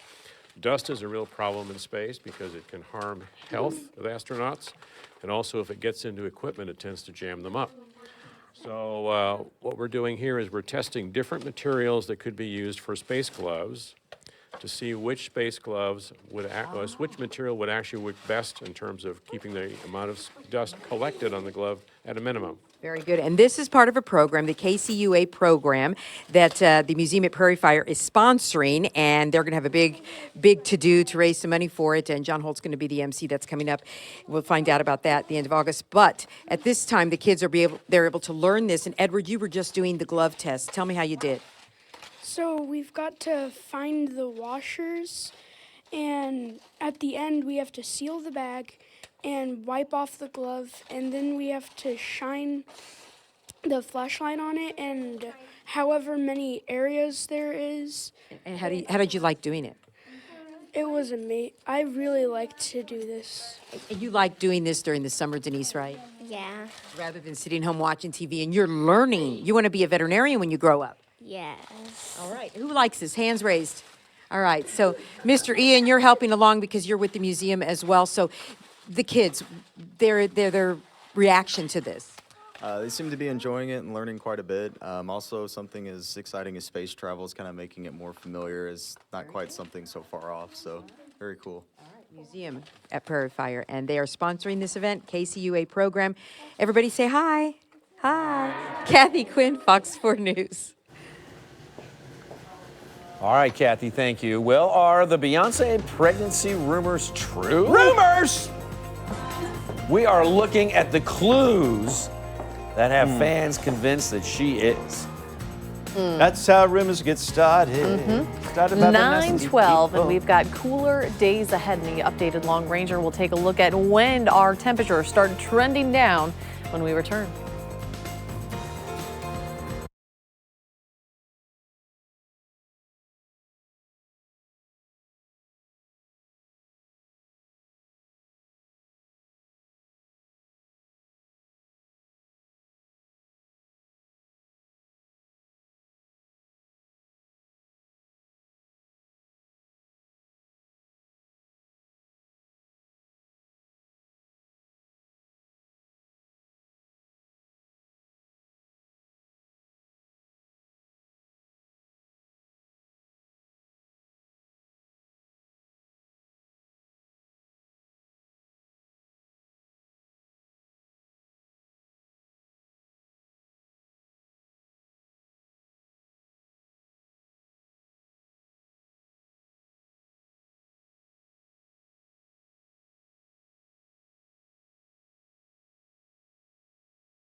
All right, it is time for Hollywood headlines.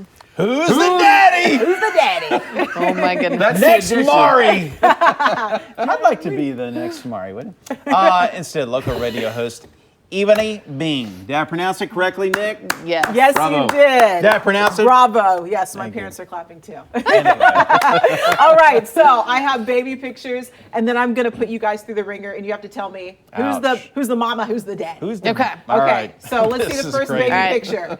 It's Oh, twins. Lordy. Twins. Mm-hmm. Wait. This is somebody we would know, Yes, right? of course. Is that Beyonce and Jay-Z? Look at this. Yes, the twins. They have So the Blue twins. Blue Yes. Ivy and who? No, that's Blue not Blue Ivy's Ivy. the oldest one. Yes, Oh, that's the okay. oldest one. This is Sir and Rumi or Rummy. They're 1 year old. They were born Rummy? last. I believe it's As Rummy or in Rumi. rummy? As Maybe- in like a person addicted to rum? I don't know if it's the drank, but it's R-U-M-I, but she keeps them hidden that's really right. well. Recently, the whole family, they were spotted on a yacht in Europe. They have their European leg of their On the Run tour, but today they are debuting the On the Run tour here in the United States. They've been having, I guess, a lot of alone time because word is, look at Beyonce. She's looking kind of around in the midsection. So rumor is that she is pregnant with the fourth baby. Well, what if she's not, though, and we're out there with that she looks around in the tummy? It could be a Chipotle burrito. Come on. It could be a food baby, but look at that. What if Beyonce. she's just getting older? Yeah, but that's Beyonce. Look at, she's rubbing her stomach. She always sends subliminal messages. I rub my stomach, but I'm not pregnant. That is true, but here, listen to the Well, clues. maybe. They are obsessed with the number 4. It would be their 4th kid. She was born September 4th. Jay-Z was born December 4th. And so it all makes sense. I wouldn't think that they'd want a 4th kid, but then again, they have the money, so. Okay. Yeah. Let's see the next baby picture. It's a cutie. Oh boy, let's see here. I know that nose. Who does that belong to? Let's see here. Well, you don't know because their family changes noses. Kardashian. Yes, it is. That's Khloe Which one, Kardashian and Tristan Thompson's Oh, okay. baby. Her name is True. She's 3 months old now. There was a lot of drama leading up to her birth. Mark, Yeah. I know you remember that. Abby and I were going. What happened? Remember the dad cheated on the mom in the room. Yes, in the yes. delivery room. Yeah, well, the delivery room, and also prior to the birth. Well, there was a little hanky-panky going on somewhere? Absolutely, he was caught on tape cheating on Khloe. There's the footage right there. Look. Caught on tape. So I thought that she was going to kick him to the curb, but word is What's that he doing there? It's making like out. mouth-to-mouth resuscitation. Yeah, got to resuscitate something. Okay. But yeah, word is that they A are marriage, working on maybe. something. They're working on repairing their marriage, and that they're working with. Yeah, he's working on staying out of divorce courts. What he's working on. Absolutely, probably. he's trying to keep. Working Well, out of they're not alimony. married. They're not married, so. I know, best Child of luck to support, then. Khloe, but I kind of wish that she would throw him to the curb. Okay, next baby. His dad plays the piano. Oh. John Legend and Chrissy Teigen. Yes, that's baby good Miles. job, Michelle. Look, How do you know Michelle's all the this, best. Michelle? That's why they brought me on the desk, because they knew you two weren't going to get it. Us ladies know things. Ask you Okay, for help. so this baby, Miles, is 1 month old. Chrissy has been busy with her lip sync battle, but John Legend, if he wins the Emmy Awards, he's going to be a part of a very elite group, an EGOT, meaning what? an EGOT, Emmy Award winner. Grammy, Grammy, Oscar. Tony, and Oscar. Yeah. An So, EGOT. An EGOT. So if he wins this year, he will be, I guess, Whoopi Goldberg, Liza Minnelli, and James Earl Jones. They all were. Really? Yes, Or they're all part EGOTs. of that. Not a Yes. goat, but an EGOT. EGOT. Yeah. Yes. So I'm right. crossing my fingers. I for him. have really enjoyed Guess Who the Parents Are. Who's the daddy? Yeah, Who's who's the mama? daddy? Next No Mari. DNA test. DNA. You can follow Ebony, not Ebony, as I like to say, but Ebony on Twitter. Her handle is. It's Bingy Baby. Follow me, Instagram, Twitter. All right, Michelle. And you play the piano. 9:19, and here's a look at your allergy reports. We've got pollen counts, mold counts in the moderate range, as well as the ozone for today. So if you're noticing some issues, those are the reasons why. We've got high, thin clouds on the move. More of these clouds sinking to the south as we progress throughout the day today. We're up to 80 degrees now at the downtown airport. Both sides of State Line in the middle and upper 70s, 74 out of Olathe, 77 in Lee Summit. 83 degrees at noontime, and then 90 should do it for afternoon highs. A little cooler for those north of the metro where the clouds are moving in a little faster. We'll have rain chances arrive overnight tonight, carry over into your Thursday, dry for Friday. Rain chances return for Saturday. Notice the cooler trends we're going to have. And there's a look at those clouds on the move as we track this for you. During the overnight hours tonight, there's a look at some scattered activity that'll be pulling on in around midnight tonight, sinking to the south, and then we will see maybe a few lingering showers for the mid-morning hours tomorrow. It's all out of here. And then we're talking temperatures remaining well below average for the entire rest of this forecast. Better chances for more widespread rain for late day Saturday into Sunday. Well, extreme weather events are on the rise, and in fact, last year, 16 major natural disasters hit the U.S. That's up 33%. So what's behind the changes, and why aren't more Americans prepared? Fellow meteorologist Bonnie Schneider is the author of the new book, Extreme Weather. We have it right here. She joins us live from New York, courtesy of Esurance, with some answers. So why has there been an increase in these extreme weather events in recent years? Well, Michelle, as you know, reporting on these events, that does certainly seem that we're experiencing more. And we had 33% more last year than we had the year prior. So what I found interesting is that we're seeing these events happening. And Esurance spoke to 1,000 Americans and said, do you agree that this is happening? And 80% said yes. 17%, though, said they're unprepared for it. They're not taking the precautions to be ready. So it's not really enough people being prepared for these disasters, and that's why I wanted to offer tips. And as you know, we have just not only more people in the U.S., of course, but we have people that are going to coastlines, more populated areas, and that tends to be a lot of times where hurricanes hit. And even in Kansas City, there's so much extreme weather that you all experience there. Yes. That, season to season, that more of it tends to happen. And I find in my book is that people really weren't weather aware. They were going out before they actually checked the forecast. Yeah, and that's something that we definitely teach here, being weather aware. Now, you've given us some ways technology can help us to be more prepared for a natural disaster. The first one, you say, invest in a home sensor. Why is that? Well, it's good to know what's going around your home. There's a lot more technology that was available now versus 5 or 10 years ago, and I don't think everyone is up to date. So you can have some sensors around your home. You could have security cameras if you have them. Some people do, and you can turn them towards the street. So this way you're aware if there's a down power line or a down tree impacting your area. As you know, that after the storm, sometimes that's where people, unfortunately, can get injured if there is that danger. And other ways, simple ways to implement technology. You can download an app on your phone in case you lose cell phone service that's Wi-Fi enabled calling. And we use that a lot for international calls, but let's say the cell phone service goes out. You can use that and you can communicate that way. In my book, Extreme Weather, I recommend that there's a point person outside of your city that all the family members know to contact in case of an emergency. All right, Bonnie, thank you so much for being with us this morning. We really appreciate that. Sure. All right, you've heard of autoimmune disease, right? It affects 1 out of 5 Americans. This morning, our own Shannon O'Brien updates us on her progress she's made in her journey with autoimmune and how you can do the same, maybe learn from her. And eyelash extensions have been popular for a while now, from celebrities on the red carpet to everyday women looking to speed up that morning routine. Our beauty guinea pig, Jill Hickey, is back with the pros and cons and the cost of her experience.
Welcome back. Our intrepid beauty guinea pig Jill Hickey is back with us today, and today we are going to talk about eyelash extensions, something most women ask questions about, and some of the big questions that we have if you're exploring these are, well, the first thing is, where do you go? Where do you even start? Well, that's, and all of these, first of all, disclaimer, of course, I would just like to put out there that I'm not sponsored. I would like to be. I'm joking. I'm not sponsored. I pay for all of this myself. This is just my beauty journey, and I just like to go and check out whatever is the latest technology. Well, you've taken the journey for a lot of us, so you can tell us what we need to know. Exactly. And the bottom line is people want to know, what is it? What's the payoff? How much does it cost? And does it hurt? Those are the three big ones whenever we're talking about these different beauty processes and services. So you can see a little bit, what they do is they lay you down on the table, and one by one, and there's me getting my fill yesterday, they affix one to each of your own natural lashes. And it's kind of a lengthy process. So I liken it to nail fills. You get your full set, and then you get your fills every couple weeks.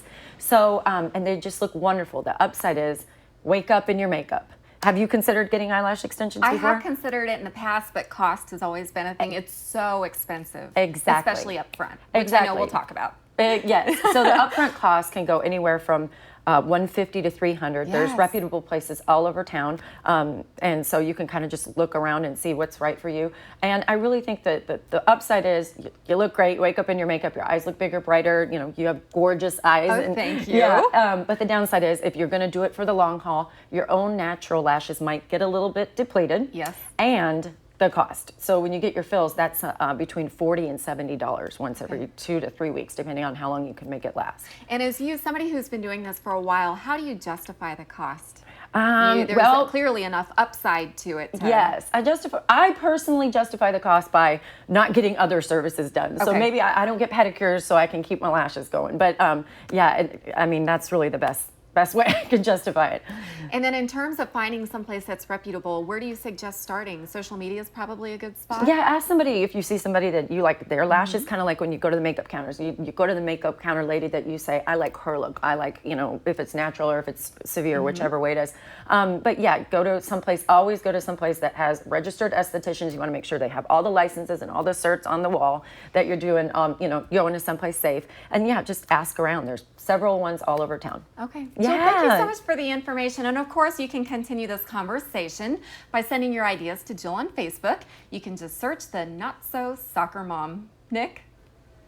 All right, Carrie, thanks. Well, Fox 4's Shannon O'Brien has taken us along with her on her journey fighting autoimmune disease that she has this morning. A new round of results are in, and they are much different than the first. We'll tell you what she has learned that you can use for yourself. And I was raised in this land. I guess there's some you don't understand. Hey, you like Whiskey Myers? I thought so. We got some VIP passes for you tonight. Well, tomorrow night, actually, at Hunt Country Nights. That would be Thursday. You know the drill. Get on your book of faces. We'll be giving those away after we're done here today, which is Wednesday.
Yeah.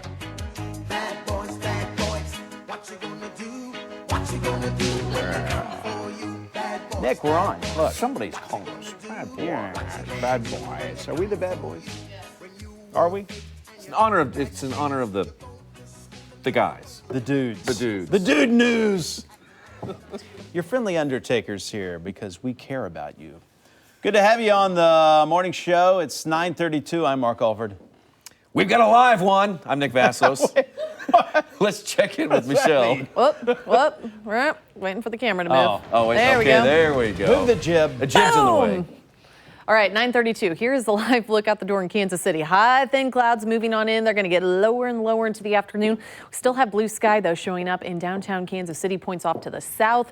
As temperatures climb, we're already at 80 degrees in downtown. 77 for Lee Summit, 74 for Olathe, Lawrence, Harrisonville, 77 up in Smithville.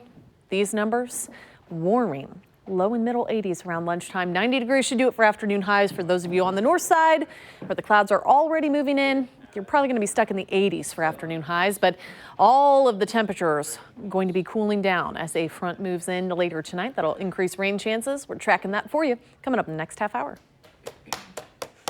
Well, for 5 months now, Fox 4 reporter Shannon O'Brien has been documenting her fight against autoimmune disease. And she shares autoimmune disease with 50 million others in the United States. Big number there. A lot of people. That number's going up. Shannon's here with some surprising results from her most recent doctor's appointment. What was that? Right. So I've got a disease, as you guys know, called Hashimoto's thyroiditis. Basically, my immune system's trying to kill my thyroid. So guiding me along my healing journey is Dr. Jane Murray.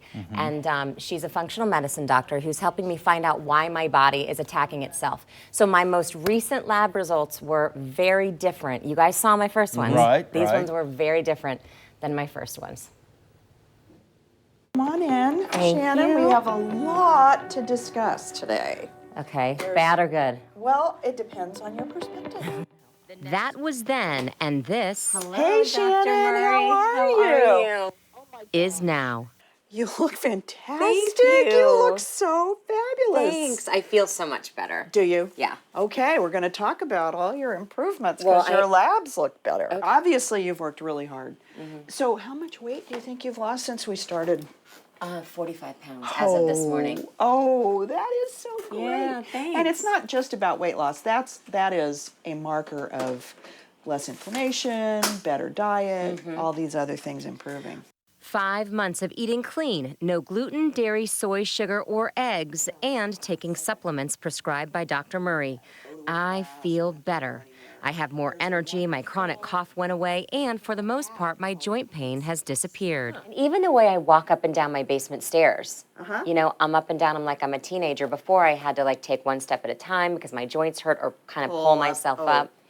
Yeah, so. When that's without exercise. Correct. Awesome. Awesome. Yeah. When I first got my labs drawn, the most worrisome results had to do with my liver. So remember that your liver tests were showing some abnormalities. Yes, I was very worried about my Yeah, they liver. were kind of elevated, and we would probably consider that a reflection of fatty liver disease.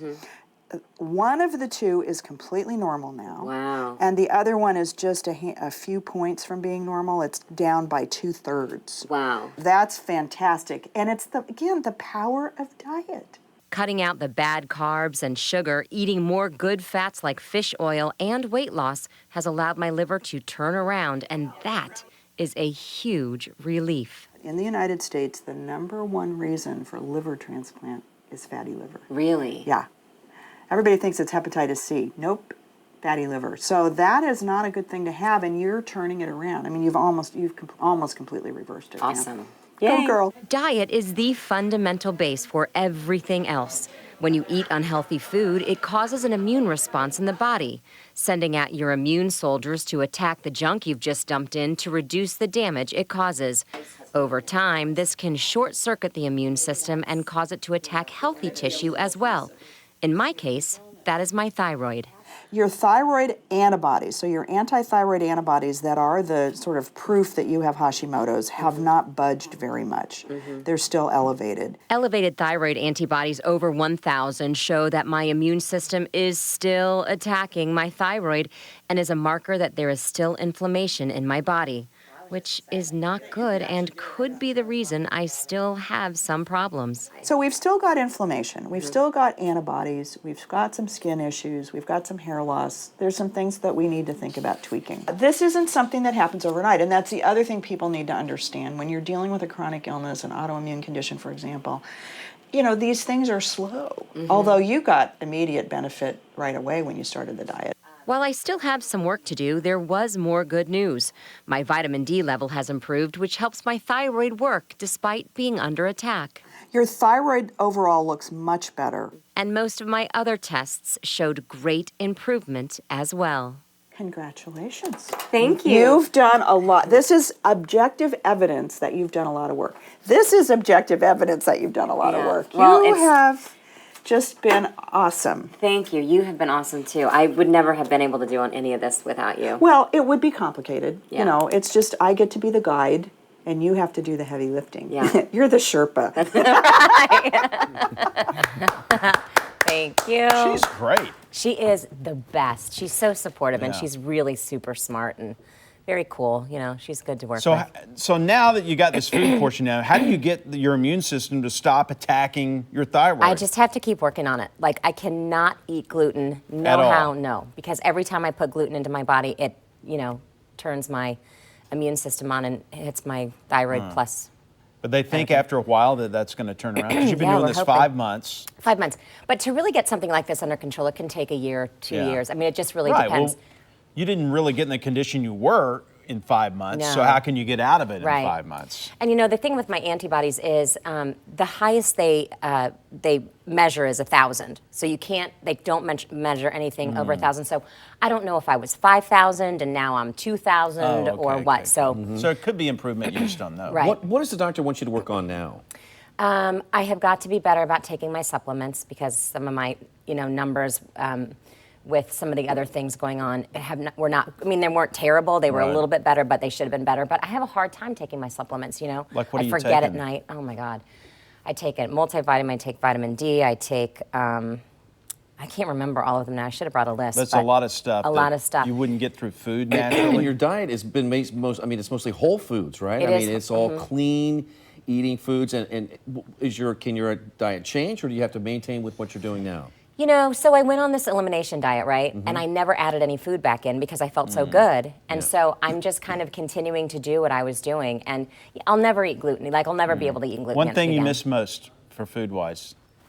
Oh, I had a pizza. Ah, pizza. Because that has cheese and gluten I'll have a on it. slice for you. Yeah, I know, No, right? You're doing great.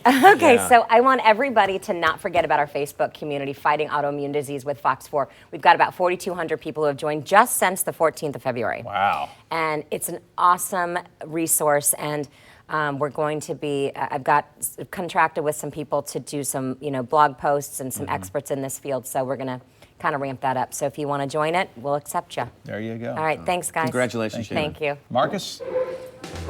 Yeah, pizza and puppies. We don't have any pizza, but we got some puppies. We'll definitely tell you how to keep them safe, active, and healthy for the summer. That's coming up after the break.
Liberty, Missouri, the home of jumping puppies and excited bulldogs. Look at that face. How can you not be as chill as that dog is right now? We're talking about summer exercises to really keep the dogs healthy. We talked about ways to look out for them. Kirk Betts, owner, can't bow wow. Exercises, different types of exercise dogs can do. I mean, I know we're indoors now. They have some outdoor stretches, but quickly, what are some things folks can do outside of the ordinary walk and run? So walking, jogging, swimming, playing frisbee, doing some hiking. Swimming is really great, especially for older dogs, especially if they or any dog that has hip or joint problems. Swing is a great exercise, for not only you, but also for the dog. All right, they can put pressure off the joints like a bulldog would be a good swimmer. It's a fun thing, though, sunscreen. If you're going to be outside dogs, you can put sunscreen on dogs, and if so, why should you? Well, because dogs can actually sunburn just like humans can. They can peel, they can get red, it can cause skin cancer. So areas that are prone to really sunburning on a dog are kind of the inside their nostrils, their lip area, and inside their ears for those dogs that have ears that stand up. So you really want to watch that area as well, too. So. And since we're on the theme of dogs, what is your favorite Snoop Dogg song? I wouldn't know.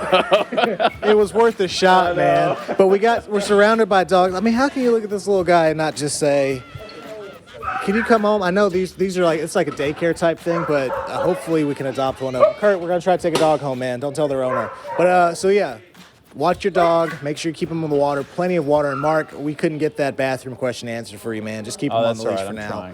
And then hire the dog whisperer. Hey, Nick has a dog he wants to look at a closer look here real quick. Well, no, Marcus, I want to know, do they have a treadmill at Camp Bow Wow there?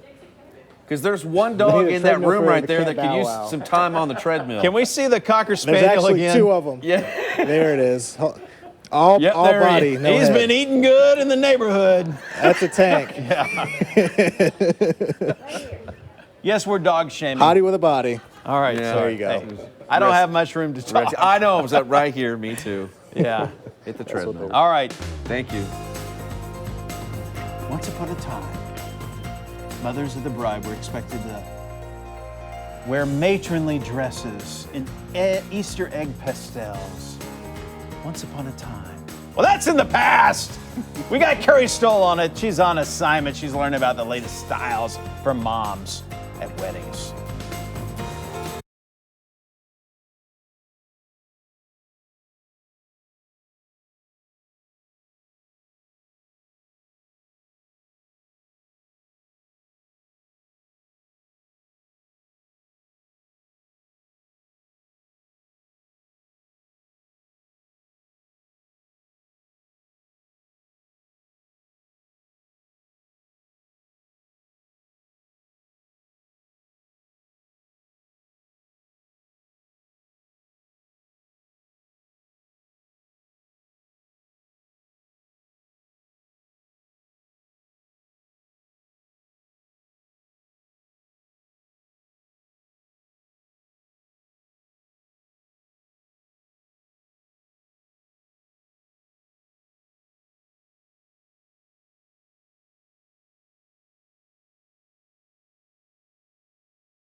Back, it is 9:48. Here's a look at Fox 4 Warren Radar. We've got some clouds off to our north, some showers and thunderstorms in parts of Nebraska. All of this sinking to the south. First and foremost, we will start to pick up on the extra cloud cover, and we're already seeing that from northeastern Kansas, northwestern Missouri. More clouds into the afternoon, and you could see them off in the distance high atop our Kansas City camera. 75 up at KCI, 77 in Clinton, 74 for Lawrence. As we zoom in a little closer, 78 for Olathe, Smithville, also South Kansas City. These temperatures warming in response to sunshine. We should be up to 83 degrees at lunchtime. 90 degrees max for afternoon highs, especially with those clouds rolling on in. You'll be a little cooler off to the north where you're going to see the clouds a little earlier. And because we've got more clouds, we've got a slightly lower UV index at a 7. We'll have rain chances overnight into Thursday, dry for Friday, more rain chances returning for Saturday. And let's quickly track that for you as we dip into those late evening overnight hours. Here comes some rain. This is a little bit more widespread than it most likely will be. It'll be very scattered in nature, and we'll have better chances for more widespread activity Saturday into Sunday. All right, Michelle. Well, this Sunday, the Casey Weddings Bridal Spectacular is taking over the Overland Park Convention Center. And this week, we are previewing the event. Today, we are talking all things dresses. But for the moms out there mostly, Ebony Fondren from the Gown Gallery is joining us now to talk about some of these looks that you have brought us. So what is the trend for this season? The trends are a little bit different, but fun. Color, like pastels, champagnes, lace. Obviously, usually moms don't do a full lace, but we've got lace. And then like something snazzy, you know, we get a lot of moms that want to look not, youthful and fun. Yes. They say, I don't want to look like a typical mom. Trying to get away from the stuffy look that we've seen in the past. And mom, I feel, is the second most important dressed woman at the wedding. She's greeting, she's saying hi. People are paying attention to her. Exactly, so she's got to look good. We have a beautiful V-neck A-line from Pronovius, and the beading is really in, something fun, a floral pattern, and this beautiful pastel pink. We've got a cape for Supermom, who's going to be, darting all around the wedding. On a beautiful trumpet gown by Giovanni. And then we've got a corded lace over a classic Chantilly lace, which you'll find in some bridal gowns. So this is a really good one to complement the bride. If she's got lace in her dress or something like that. And this has got a nice light gray over a soft pink, which has been a really popular gown for us from Mon Cherie. And do you find a lot of the women, when they come in to shop, they are trying to find dresses that complement each other? I think I sometimes, like to say it's nice to compliment the bride. Yes. If she's doing a V-neck, we'll throw a V-neck neckline. If she's doing a bateau like this one, put her in a bateau neckline. It's just nice to sort of compliment the bride. Everybody knows who the bride is going to be. No one's going to have a question about that. So you kind of play off of her. Yeah, play off of her a little bit. Neutral colors are really good. Champagne is a really big color across all seasons. Yes. So you can wear champagne in the spring or the fall. All right. Yeah. Ebony, thank you so much for your time today. Beautiful dresses. And again, the Casey Weddings Bridal Spectacular is this Sunday at the Overland Park Convention Center. Doors do open at 10 o'clock. Tickets are $14 at the door, $10 in advance. And of course, we have a chance to win a pair right now. Just call that number on your screen, 816-576-7744. Carrie?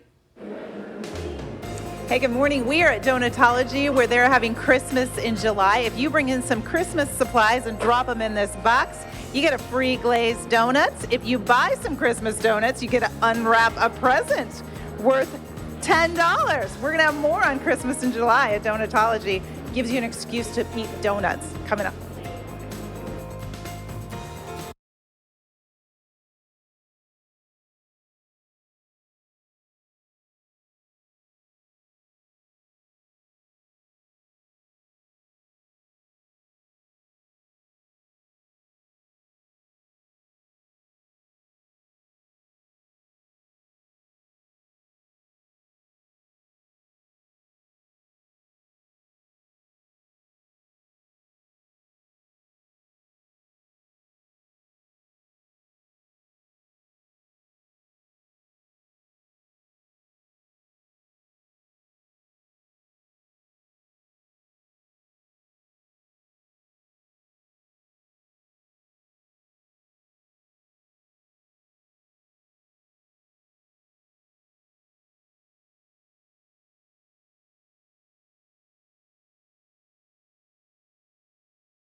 Good morning. I'm Carrie Wickersham. We are live at Donutology in Westport. Take a look at this.